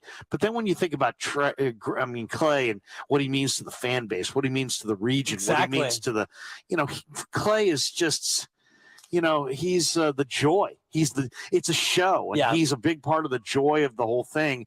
I know I love Klay Thompson. I love, my kids got a chance to meet Klay Thompson at a Warrior deal one time. Look at you. And he was just like, I couldn't tell you how great he was with the kids. I mean, this guy is like an overgrown child, and he has that kind of, he creates, I think he's key to their chemistry because of who he is. 40.6 this year, 43.2 the next. Yeah, I mean, if they kept him, he would have to take a pay cut, I think. I mean, Joe Lacob, but you can't keep them all. Again, Larry, let's go to Eric in Millbrae, who wants to weigh in on the topic. Draymond Green, what do you think, Eric? What are you doing out there? So, fellas, yeah, to me, I'm sorry to Draymond. Love him. Love what he's done for the franchise, but he's a declining player. He misses a lot of games, and he's not worth anywhere near max. And let's face it, guys, he doesn't have any leverage because he's worth more to the Warriors than if he went out on the open market, I don't think he'd get $15 million a year because he's not really a superstar, and a lot of teams value scoring and shooting, and he doesn't really provide that. He does a lot of little things, but I don't think teams value that enough to give him anywhere $30+ million a year. And I do honestly think if he went to the open market right now, especially as a declining player, he'd probably struggle to get a 3-year, let's say, $45 million deal. That's how I think little teams are. And he's not a superstar, so he doesn't really bring fans out to come watch him play because he does a lot of the dirty work, which, the casual fan doesn't really value. So I think Lacob will give him a fair offer, give him a short-term deal, maybe 2 to 3 years at $25 per. But other than that, if he declines that, then I let him walk in because Lacob has been overspending, and at some point, you're not going to continue to do that. And he's been more than fair with anybody. And I think Klay has enough self-awareness to know he's a declining player and he wants to finish as a Warrior. Draymond, I don't know, man. He's more about the branding. And I think that thing is going to get into his head that he's a max player. And I can see him walking in. By that time, I just think the Warriors will be done with him. They'll be better off. Yeah. I think they'll have a long-term vision. Thanks, guys. It's possible. Yeah, thank you, Eric, for the phone call. He's making 25.8 this upcoming year. Then it's a player option at 27.5. Draymond Green's not going to take a pay cut. And I do think other teams see the value in a guy who's won 4 championships. He's always in the running for DPOY. He can guard 1 through 5. As you mentioned, Larry, he is an absolute basketball genius on the floor. All those things are skills that translate. Let's stay with this because I know there are more roster questions. And I want you to tell me on the other side how we're going to be able to afford, we as the Lacob family, how we can afford to pay all these guys, because the amount of money they're already on the hook for, $185 million just next year. And, these contracts are all going up. They're not going down. So more on the Warriors straight ahead with Larry. We're going to revisit camp. We got guys on the field running around in shorts about 100 yards away. So we'll get more into day 2 of Niners training camp, and then pick your battles coming off a Wednesday bloodbath. That'll come up at the end of the hour as well. It's all sponsored by Chilton Auto Body. It's Willard and Dibbs. Larry Krueger in for Mark Willard on 95.7 The Game. Have you been in a car accident? Chilton Auto Body has 15 convenient Bay Area locations to help restore your vehicle to pre-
And I've been, I'm a fan of his. I love his vibe, man. He makes me laugh. Yeah, I tell Guru all the time, you're the MVP of the state. Dibbs, no. And it's exactly what you're talking about. The way he approaches it, his vibe, his attitude. It's fun, it's man. So much fun. Well, I mean, this is the thing. You probably get off on this the same way I do. It's really cool when people are like, hey, man, I listen to you when I work. Or someone's like, hey, man, you really helped me get through the day because I'm in and out of my car and I'm listening to the station. That's cool. That's gratifying. Yeah. And so at the end of the day, you realize, hey, you know what? It's fun. We're having fun. And Goo just makes me laugh. And I love his, when he acts incredulous about, something or man, Steiny. Yeah. And Steiny and him are just a great mix. Yeah. And that's become one of my favorite listens. And yeah, you and I have known each other for years and years. 20-something years. Going way back. Willard, I probably met Willard probably the most recently, and of course worked with him across the way. And Damon, and this is Damon and I go way back. This is a long way for me to come up and say you got it wrong on your tweet, saying, "Oh, thank you, Damon." I thought I should have thanked you. You. Thanked the Dibber, yeah. Really? Okay. I thought that you kind of missed out, and I counted characters. You had some more characters left in your tweet. So yes. I just wanted to make sure that we brought that out, I didn't want to be passive aggressive. I felt slighted, Larry. Did you? By the lack of a I could put out another addendum, or I could have, I could do something that I've done a few times in my life. I could retweet myself with a comment. There you go. Well, I mean that cat is out of the bag now. The horse has left the barn. Welcome to 95.7. I may just throw out a retweet. I do have one rule about Twitter, and it comes from G-Rad. I don't tweet after midnight. Okay. I don't tweet after midnight. I don't tweet in anger, and I don't tweet after midnight. Yeah, I actually tweeted last night. Last night, I think, after midnight. But last night I sent out a late one because Kyle and I were going through, and I was giving him the full, unadulterated 11-year history of the station. August 1st will be our 11-year anniversary. Congratulations. At the station. And I was here August 1 with the Rise guys, and so I was giving Kyle some of the behind the scenes because I was also telling him how you and I have never worked together. We've worked for the same company at different times over the last 20-something years. Seriously, when I was at Cambia a long, long time ago, you were at the Bone.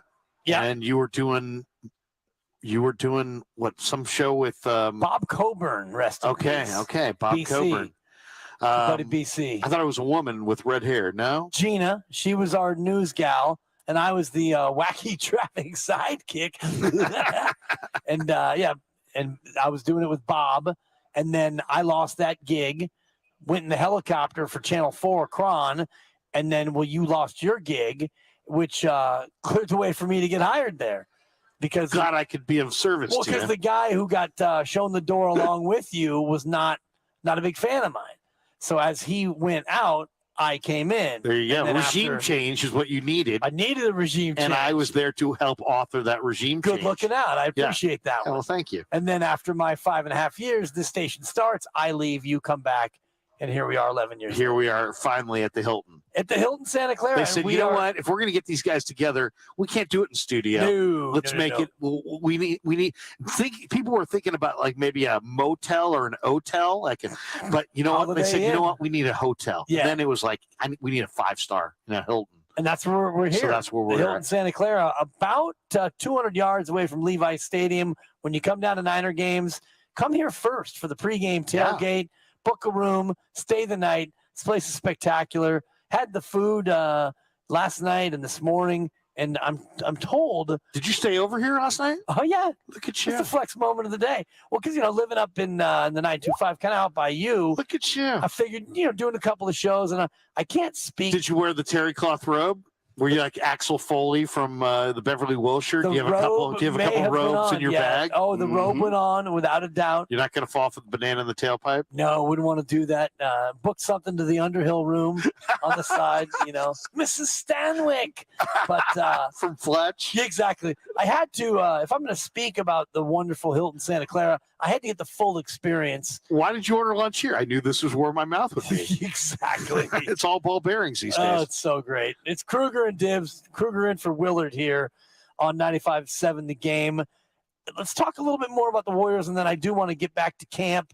And, I'm following the tweets to see if Trey Lance actually threw an incomplete pass. Right. We can all start to panic. But the topic on the table right now is the Draymond Green extension. He wants to get maxed, and I'm not sure if the Warriors want to or if they can do that. Let's get some more input from the callers. Let's go to Angel in San Marco. Angel, you're on Willard and Dibbs with Krueger in for Willard. What are you doing? Hey, Angel, what's going on? Let's Angel going Mike. Once, Angel going twice. Yes, gone. Let's try Mike in Orinda. He wants to talk Draymond contract. What's going on, Mike? What are you doing? Hey, guys. I'm actually slow getting to the office because I also am addicted to your show. But, hey, here's my question. Look, I hate when you guys run through, say, someone's got to go because, gosh, I love all of them. But, Draymond saying he wants the max. The max. What do you guys think his value would be in the open market? Whether or not Lake that, but that's the question to me. I don't think he's a max player. I mean, I love him too. He's a situational player. He would be a max player if it's the right roster in the right situation that needed his skill set. And his skill set is, I think, proven winner, unbelievable will, rim protector, distributor. And that's a vast skill set. So I think, but it would also have to be the right cap situation, the right group, team. It would have to be a veteran team ready to compete for a title. And the first one I thought of needed exactly him. I was thinking about the Lakers, which would be a worst case scenario. Well, because him and LeBron, obviously you listen to Draymond's podcast, he's got this unbelievable love affair for LeBron, which is hard, hard to hear, hard to listen to. He would be there in person when LeBron James broke Kareem's record for the most points in the history of the NBA. And no easier way to be there in person than if you're actually on the floor with him on his team. And I think about what Draymond Green would do for Anthony Davis, a player who doesn't have that dog in him. He hasn't shown that same competitive countenance. What would Draymond Green, imagine if it's Draymond and LeBron and Anthony Davis on a Laker team, not this coming season, but the year after. That would be a tough pill to swallow. Yeah. I think he would really help Anthony Davis if he was like, I don't know, a doctor. Maybe that would help Anthony Davis. But no, I would wait this one out. I really would. I would not be. I know everybody wants to do things in advance and let's get it all done early and 2 years from now and all the message sending and, the lame duck situations. But you know what? You're talking about, I looked this up at the break. Draymond's made $130 million on the floor and just signed a big money deal with TNT. Clay is made $185 million on the floor, and he's got that $100 million of Anta money, right? So, I mean, these guys are both, very well secure. They've secured the bag repeatedly. They also have nothing but rings. It's about what motivates them. How bad do they? It's almost like not incumbent on the Warriors to pitch them. It's almost incumbent on them to pitch the Warriors that they want to go to the finish line. I think both guys are going to the Hall, but I think both would have a better chance of going to the Hall if they played their whole career here. I think they're favorite sons. It's a unique situation. I would like to see the Warriors go to the finish line with both, but I don't know if it's possible, but I wouldn't do it ahead of time. I'd wait. Yeah. I'd drive this thing right to the finish line because, as the caller said before, we don't know about Draymond's body and we don't know what Clay's going to be. Yeah. If Clay continues to take a little bit of a step back, like we've seen post, traumatic injury, then I think there's some unknowns there. So I want to wait 2 years and then I'll make that decision. And preferably maybe other things happen in those 2 years that make it for me. Yeah, 888-957-9570. What do you do with Draymond Green? Do you give him the max extension that he wants? Do you wait, or do you ultimately bid him adieu? Parting is such sweet sorrow. If you did give him the max, I believe the numbers are 5 years and $138.4 million. Actually, tacking that on to the player option, it'd be 5 years and $164 million. So he would double his career earnings over the next 5 years. So he'd play one more year, and then he'd get the 4 years on top of that. But you look at where they are right now invested in next year. Steph's at 48. Clay making 40.6. Joe Lacob gave him an extension fresh off a catastrophic injury. What a good guy, to give him that. Wiggins, 33.6 in his walk year. Draymond's at 25.8 and a player option next year. They got back-to-back team options on Wiseman. Looney, we know, signed a 3-year deal, but that's not huge money.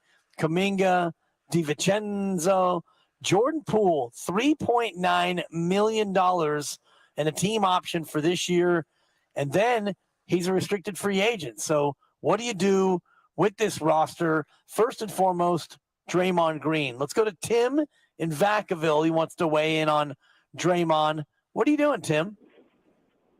Hey, what's going on? I'm just driving on the freeway. One thing I want to ask, and I don't really keep track of all of the max deals that are out there.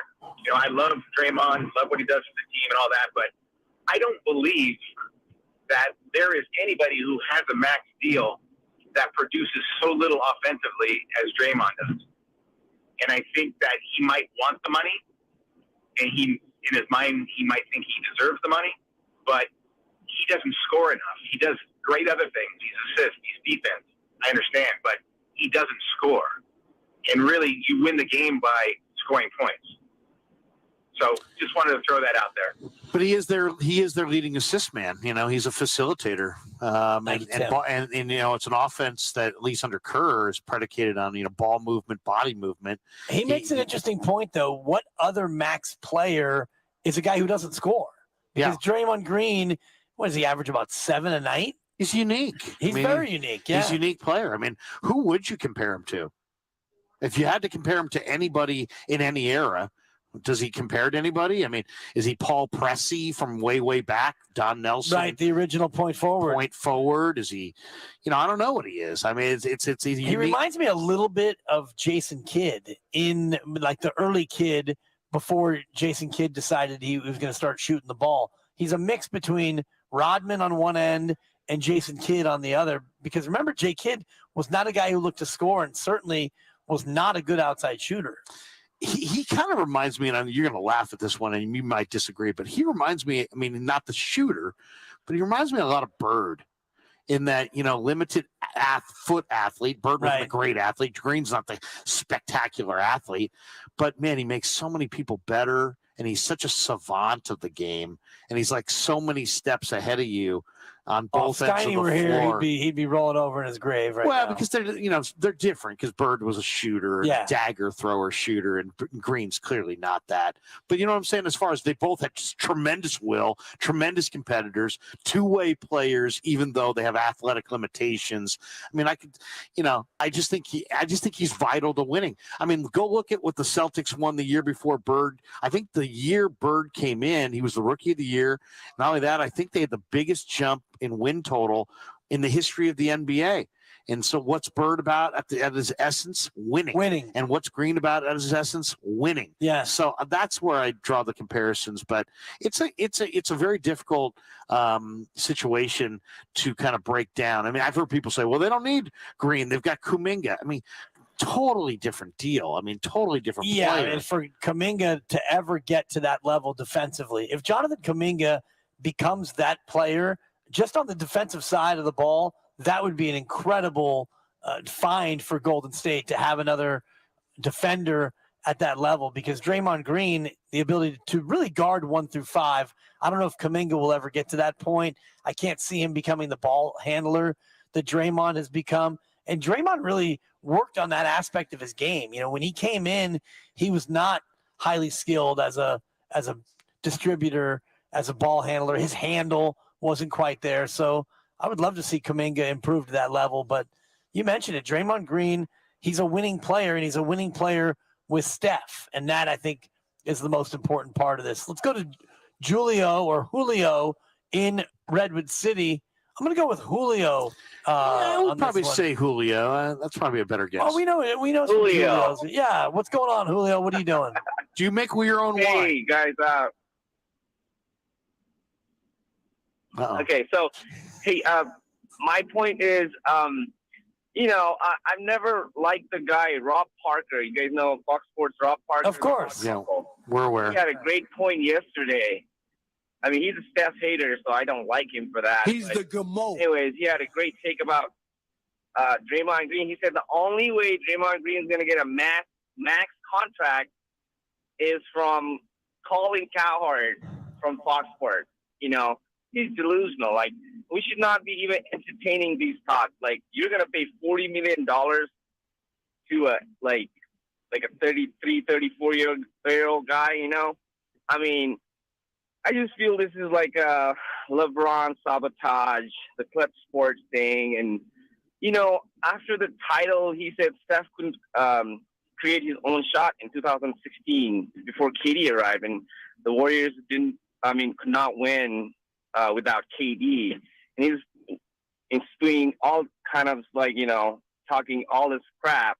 And now there's too much drama. I think it's unnecessary. Yeah, absolutely not worth the max. Thank you, Julio. I appreciate the phone call. And, it's interesting the amount of Draymond Green hate, sports hate there is out there for a guy who all he's done with the Golden State Warriors basically is win 4 championships. But you look at the contract, $164.2 million over 5 years. It seems like the Warriors want to wait until he's 1 year out. That's normally the way they go about things. So this might be much ado about nothing. But Draymond Green, if he puts it out there that he wants a max and doesn't get that max, does he play next year with hurt feelings? It is interesting. The NBA media seems really uncomfortable when the Warriors are on top of the heap. Doesn't it seem that way? Yeah, why is that, I wonder? I think that they've been one of the have-nots for so long that to have them as the haves strikes the NBA media as wrong. When KD was here, it was like, they got the cheat code and they bought the titles. I mean, my goodness, the Warriors were not even all off the floor. The celebration hadn't even made its way into the locker room. The champagne hadn't even been uncorked, and Wendy was already calling it a checkbook title. So, I just get this.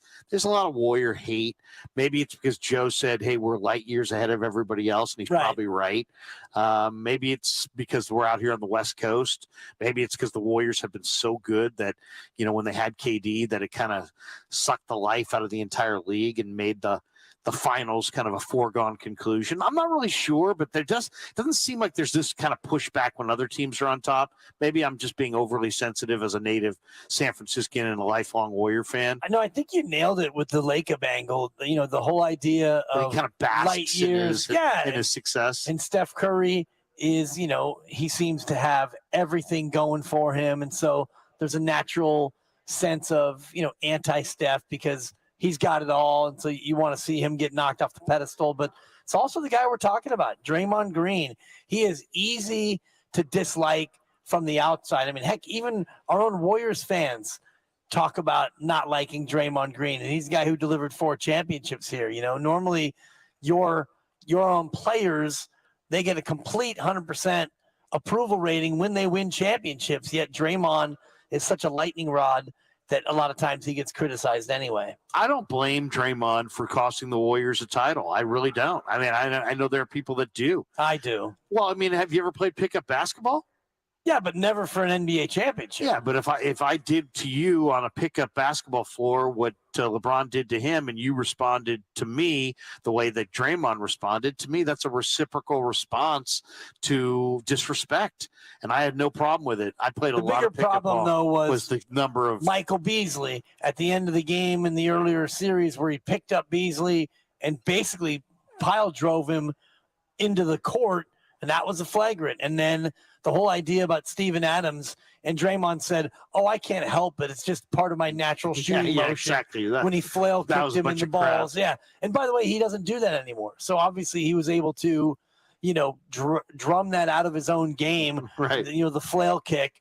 So it wasn't just the LeBron response. And yes, if somebody does that to me, steps over in the virtual teabagging, you're going to lash out. But it was the collection of other instances. But I mean, the one that pushed him over was I didn't have a problem with it. I had more of a problem with the officials' call and injecting themselves into that moment. You don't see that done in the Super Bowl. You don't see that done in the World Series. Right. But you do see that done in the NBA Finals. By the way, the light years thing, my nephew is a huge. My sister moved to Connecticut, so she married a guy in the insurance field. Her kids are all Celtics fans. So my nephew's a big Celtics fan. He a huge Celtics fan. He was distraught by the fact that Travion Williams looked great in the Celtics Summer League, and Bob Myers poached him. So if Joe Lightyears wants to say that, sure enough, they're ahead of the rest of the league, they allowed the Celtics to go get Gallinari and these, get some veterans. That cost them to not be able to have a roster spot for Travion Williams. Now they get Travion, who's 260 and looked great in the Summer League. Who knows? If that player becomes an NBA player of substance, maybe the Warriors are light years ahead of the rest of the league. Yeah, and a place that players certainly want to come to and play. Let's keep it going with Raider Chuck in Alameda. He wants to talk about Draymond. You got about a minute here, Raider Chuck. What are you doing? Big fan of the show, fellas. So over the past few years, it's been reported that Damian Lillard.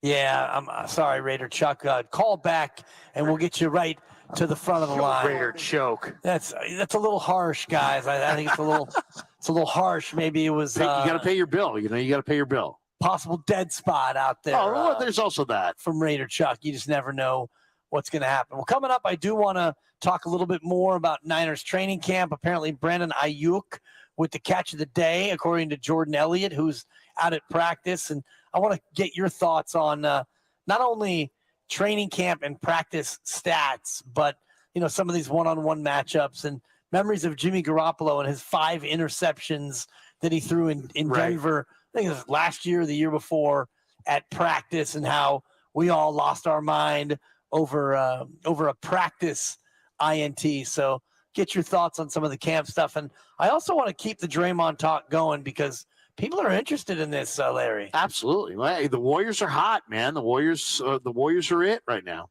And Draymond Green looking for a max extension. He's got 2 more years left in his contract, 1 this year, then a player option. So this really feels like more of a next year conversation, but Draymond brought it up, and he's part of the old media now. So that's right. You bring up a topic and you go ahead and you write it as long as you can. So more on Draymond Green, your calls straight ahead. We are live from the Hilton in Santa Clara, just steps from Levi Stadium. We are loving it here at the Hilton. To check on training camp and your Draymond calls straight ahead. It's Willard and Dibbs, Larry Krueger, in for Mark Willard on 95.7 The Game.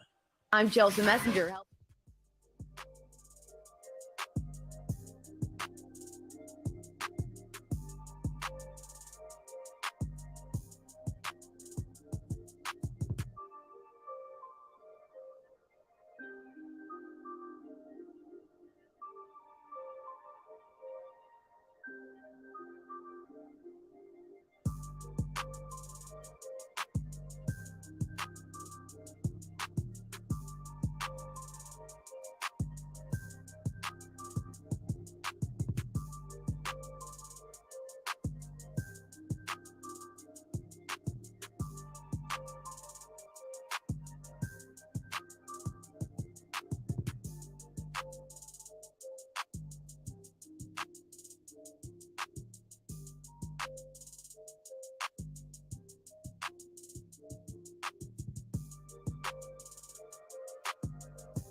Beer battered fish and chips. Look at this. We are live at the Hilton in Santa Clara, and man, yeah, you're not kidding, Spadone.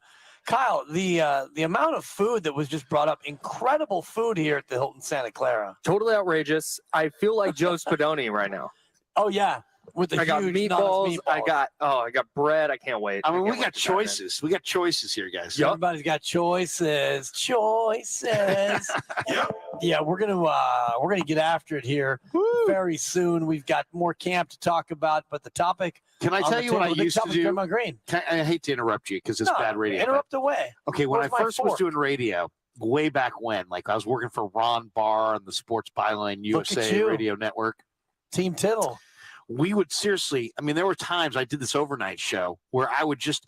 I was tired of doing all the heavy lifting, so I'd go caller against caller and just pit them against each other, and then just like sit back and maybe chomp on something, and every now and then just kind of get in the way. And be like, I agree with Bob, not as much with you, Sam. All right, are you guys done yelling at each other? All right, we'll go to the next two. Caller on caller. It was great, and you just perfect. kind of take yourself out of the equation altogether. You just lay back and start eating. Exactly. Coming up. Exactly. Speaking of lay back, I'll give you a chance to lay out quickly here before we go to the phones on Draymond Green. The Giants, Larry. Kyle, pass the fork over here. Thank you. The Giants. Oh my God. I mean, what's the deal with your Giants? Here's the one thing. I cannot listen to more filibustering about how Rodon shouldn't have kicked the bat that hit Tyro Estrada. He's out of control. I mean, enough of let's beat up Rodon. People who step in, they step in crap, and then the person that sits there and like, hey, that guy stepped in crap, instead of having filibustering on a topic where of course he made a mistake, and at least Rodon owned it. It wasn't like he was like, it wasn't I didn't do anything. He owned it. He owned it. What do you want him to do? He kicked the bat. in anger. It hit Estrada. He shouldn't have done it. There's only one side of the story. There's not two sides. It's not a debate topic. But enough filibustering on that while you're ignoring the fact that the Giants are boring. They can't score. They have two starters. They have, they out of 5, they got a very inconsistent pen. They're a horrendous defensive team. And I think the team has totally tuned out Gabe Kapler. And nobody wants to talk about that in Giants land. Nobody wants to talk about how the manager that led them to 107 wins last year is maybe been tuned out by the team. And I don't have any sources or anything. I'm just saying I watch the games and I watch the body language, and the body language around the Giants right now for sure is awful. And especially coming out of a break, and you go into the break with the great Yaz slam, the comeback, you turn everything around, you steam into the break with all the momentum, and you come out and you've been terrible. You mentioned it. They're 0-7 since the break. 2.7 runs per game. They're scoring 2.7 a game, and then I don't know. I mean, since the end of April, the Giants are 34-43. They're woefully under 500. So I don't know. I'm not sure, what they should do, what they shouldn't do. Are they going to sell on Rodon? The report that Kyle was talking to us about before the show is that they're not going to sell. They're not going to sell at all. I don't think you can get enough for Rodon, at the deadline. You're only going to get 9 starts out of him. So the return on investment but you know what? Be great. But last year, the Cubbies hawked Javi Baez to the Mets at the deadline. They took Pete Crow-Armstrong, a young center fielder. Pete Crow-Armstrong started the futures game, I believe, in center for the Cubs. He's probably going to man center field at Wrigley Field for the next decade. Damon's going to be talking endlessly about Pete Crow-Armstrong for the next decade. And they got him for Baez, who was a free agent at the end of the year. So sometimes you can pick a team's pocket. Yeah. How about this for creativity? The Yankees traded Aroldis Chapman and then got Gleyber Torres and then re-signed Aroldis Chapman. How about that for creativity? We've been told over and over and over that Farhan's this incredible creative genius. Let me see a little creativity. Trade Rodon, get some team's top prospect. You're going nowhere, even if you go to the playoffs. You're not winning the World Series with this team this year. So trade him, go compete for him in free agency after you secured somebody else's top prospect. Build the thing up. I don't think you're getting a top prospect, though, for You don't Rodon think so for Rodon? at the deadline. No, he's only going to be a rental. It's a 2-month rental. He's got a player option. Baez was a rental. They got a good. Yeah, but at least he's an everyday player. You're only talking about 9 starts, 10 starts. You're probably right. You're probably right. So I would rather see him keep Rodon, try to make the playoffs, and see if you can't then make some noise in the postseason. We're also talking about Draymond Green wanting a max extension. The Warriors have not indicated that it's going to be something they do. Traditionally, they wait until the player has just 1 more year remaining. Draymond's got 2, but the people want to weigh in on Draymond Green. Should they pay the man or let him go when push comes to shove? Let's go to Matt in Oakland. He's going to talk about the LeBron angle and all this. Matt, what are you doing? Yeah, that's how you doing, fellas. Good morning. That's part of it. Regarding the Warriors' hatred, I do think the LeBron business the LeBron jock sniffing is part of it. And then, of course, the entire ESPN East Coast Celtics jock sniffing angle, where this was the best team in the league and they're the deepest team who played 7 guys in the finals. And Tatum's a superstar when he isn't, and he might be. But getting to the LeBron angle on Draymond, that's just a head scratcher. I don't see any reason why Draymond would do this. He's kind of doing the Warriors a favor because nobody is going to give a 33-year-old player coming into his 13th or 14th season. They're not going to give him a 4. Nobody's going to do that. So then the Warriors get Draymond on a contract year. If he plays great, well, then great. I don't see how they keep everybody. Lacob isn't going to spend $500 million, and I just don't see it. I don't have a reason for why Draymond would do such a dumb thing. Maybe he's got the LeBron tripping in his ear, but even if he goes to play with them, LeBron will be 39? Yeah, he'll be up there, and Bronny might be there by then too. Maybe Draymond can get his kids to be a part of LeBron's kids as well. Thanks for the call, Matt. I think if you're saying why is he doing this? Why is he putting this out there now? Because he doesn't have the offensive game to warrant a max deal. The value play for Draymond Green getting a max deal is that your belief that he is synonymous with winning and that you're winning because of him. So you just won the title. This is the perfect time to remind everybody that, hey, you just won, and float out that you like a max deal. But the Warriors, Joe Lacob's a self-made billionaire. And he didn't become that way because he's a fool. Right. And he's going to play this the way he should play it. And he's going to tell Draymond to his face that he loves him, and he loves him, and he loves him, and he loves him, and he's going to keep saying it.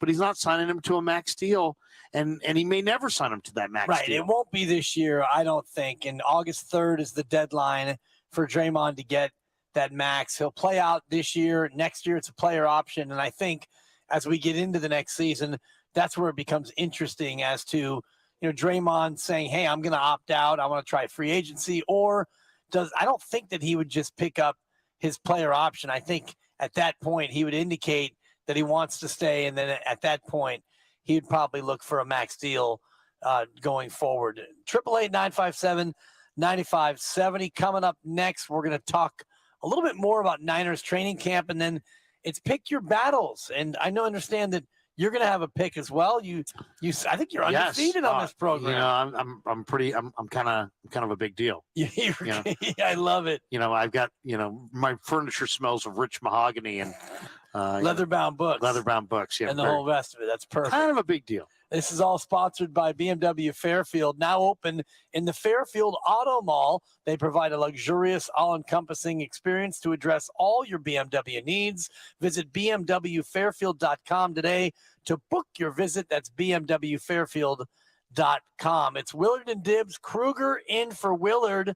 More Niners camp talk and pick your battles next on 95.7 The Game.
Now, back to Willard and Dibbs on 95.7 The Game.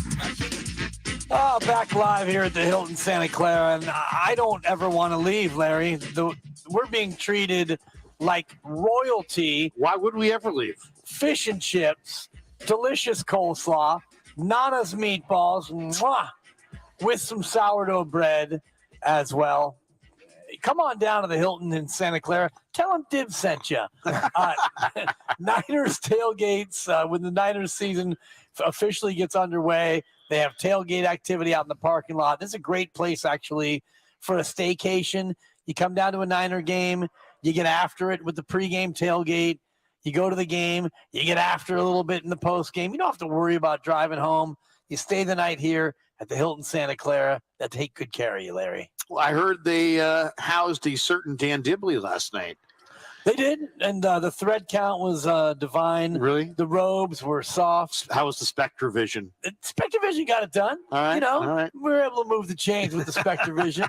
Got to do a little HBO. They had some HBO up there, which what'd you watch last night? I cannot remember, to be honest. Yeah, Kyle and I burned the midnight oil a little bit down here. Do you guys share a room? Do you guys? No, we had your own accommodations. Solo accommodations, and did you guys FaceTime in room to room? We did chat in the lobby with the great Tim Jordan, engineer, who's waist deep in fish and chips over there, just telling old radio stories. I wish you were there, Larry, because I love old radio stories. I was telling Kyle, the history of the station.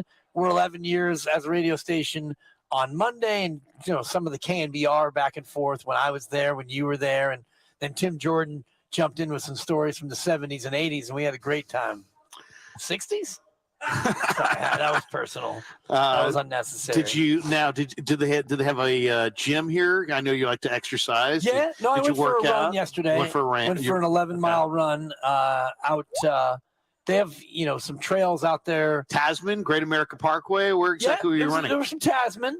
You take Tasman all the way down toward the water, and then there's a path that goes basically, it's the Bay Area, not the Ridge Trail, but the Bay Area Trail that goes around the whole Bay Area. So I did a little 6 miles out, 6 miles back. Nice. Just trying to stretch it out, trying to stay fit. Yeah. With the baby coming, September 9th, by the way, is the expected due date. Congratulations on that. I'll expect you in on the pool. Baby girl coming. So there's got to be action. You're a man who's had boys. 2 of them, yeah. So this is your first girl. Now you have a girl, right? I have 4 kids. My oldest is a girl, and having boys is one thing. They're fun, but girls are where it's at. Girls are where it's at, because whatever kind of guy Dan Dibley is whoever is the kind of person your daughter is going to yearn to. Oh, that poor as their role model, baby. and they're going to be looking for the next Dan. She'll be looking for the next Dan Dibley. That's a lot of pressure. A lot of pressure. Hopefully, you better be on your game. Be a redhead. Well, and that's partly why I'm still running and trying to stay after it. Because you mentioned earlier, you're 52. I'm 53, and it's you think about having a baby, and it's a lot of effort, a lot of energy. A lot of people, seriously, I think you need more energy than you need money. A lot of people don't. I want to wait to have kids. I want to wait till I have more money. You actually need more energy. If you don't have energy, you can't run around with the little guys anymore. So that's absolutely key. I'm sure you'll be absolutely an energetic 50-year-old father. I'm into it, yeah, and that's half the battle is just showing up, as they say. And, that's right. More than half the battle of being a parent is actually showing up and being there, especially as a dad. Traditionally, if the mom is spending more time with the kid, the dad's working more, whatever. If you're not there in the early days, you're not able to really be as effective of a parent as you are, later when, like right now, you got probably a couple teenagers, and your oldest daughter. My oldest daughter, she just graduated UC Davis this year. Okay. And it goes by in a blink of an eye. And then I got a kid who's a sophomore at Cal Poly. And then I got a kid who plays varsity baseball in Walnut Creek, Northgate High School. Okay. And then I got a 13-year-old who's probably going to be a sports talk show host someday. Okay. Nice. And he's an 8th grader. He's like 7th grader, I think. 13, yeah. I think. Yeah. I got so many kids, I lose track of the who's who. Yeah. Name tags at the Krueger household. Exactly. Final camp takeaways, things you're looking for. I know you didn't get out there today for practice because you're here with me. Yeah. But when you get back out there tomorrow, and subsequent days here, early days of training camp, what are a couple of the things that you're really keeping an eye on? Well, running back, because, the 49ers have so many good running backs. And yesterday, the one guy that was like, the one moment of practice where I'm like, wow, was when Ty Davis Price made the longest run of the day, the rookie at LSU. And LSU, all football scouts know that LSU produces the best talent in America, right there with Georgia and Bama. And if you played at LSU, you're probably a player. Ty Davis Price had some amazing games last year against the Florida Gators and Kentucky and other teams where he just rumbled. And he's about 225 pounds, but he's got breakaway speed and runs hard, runs low, breaks tackles. Is Trey Sermon going to rise in the depth chart, or is he in danger of being a miss? Well, it's weird because Trey Sermon didn't seem like he really fit the scheme last year. Yeah, I mean, he's a rhythm back, and they want to run guys in a committee. And when you run as part of a committee, it's hard to get into rhythm. Right. And then he's a bigger back who they typically want to use in the fourth quarter with a lead. But then you know how hard it is to run a team out after you've beaten them. You got a 10-point lead and you get the ball back with 6 minutes left and you get in a heavy run formation. It's hard to run out of a heavy run formation up, 8 points with 8 minutes left. Everybody knows you're going to run. Box, yeah. So you're not fooling anybody, and Sermon's going to get a lot of those runs, and I think that's going to be a challenge. But they got 5 really good backs, and I think Ty Davis Price, to me, I mean, this is now granted. Mitchell was great. He put on a little extra poundage this year. He looks a little stronger. Sermon looks a little quicker. Jeff Wilson looks motivated. They got an undrafted rookie free agent named Trey May. No, it's not Trey. Jordan Mason, who's Georgia Tech, very impressive. 220 pounds. We already did the bit, you two. You don't have to slug that anymore. Yeah. No, but very impressive player, and he can catch it out of the backfield and is pretty quick. But Ty Davis Price is a little bit faster than their fast backs. He's a little bit more punishing than their bigger backs. He's a little bit more than their other guys. And watching him out there yesterday, I thought, wow, wait until we get to the preseason. Okay. Ty Davis Price, one to watch. He might be the fantasy guy. If you're looking at the Niners as fantasy football players, he might be the guy you want this year. Okay, the 49ers. There it is. Larry Krueger with some insight. I think he at minimum is going to score a bunch of touchdowns. I think he's minimum going to be their goal line. He's going to be their goal line vulture or whatever. He might be a lot more than that. I was going to cut you off, but I need to pick my battles, and that's not a battle that I wanted to pick. That's really good. It is and time. you're eating your meatballs. Oh, I cannot wait. I'm 2 meatballs. The meatballs down, are delectable. 2 balls Unbelievable meatballs inside my stomach. So I'm going to run it back on these meatballs. Nana's meatballs. Thank you to the Hilton Santa Clara so much for the hospitality. Make some noise, people. We're just cutting. And they're going crazy. Yeah, they are going crazy. Well done. Yeah, crowd noise.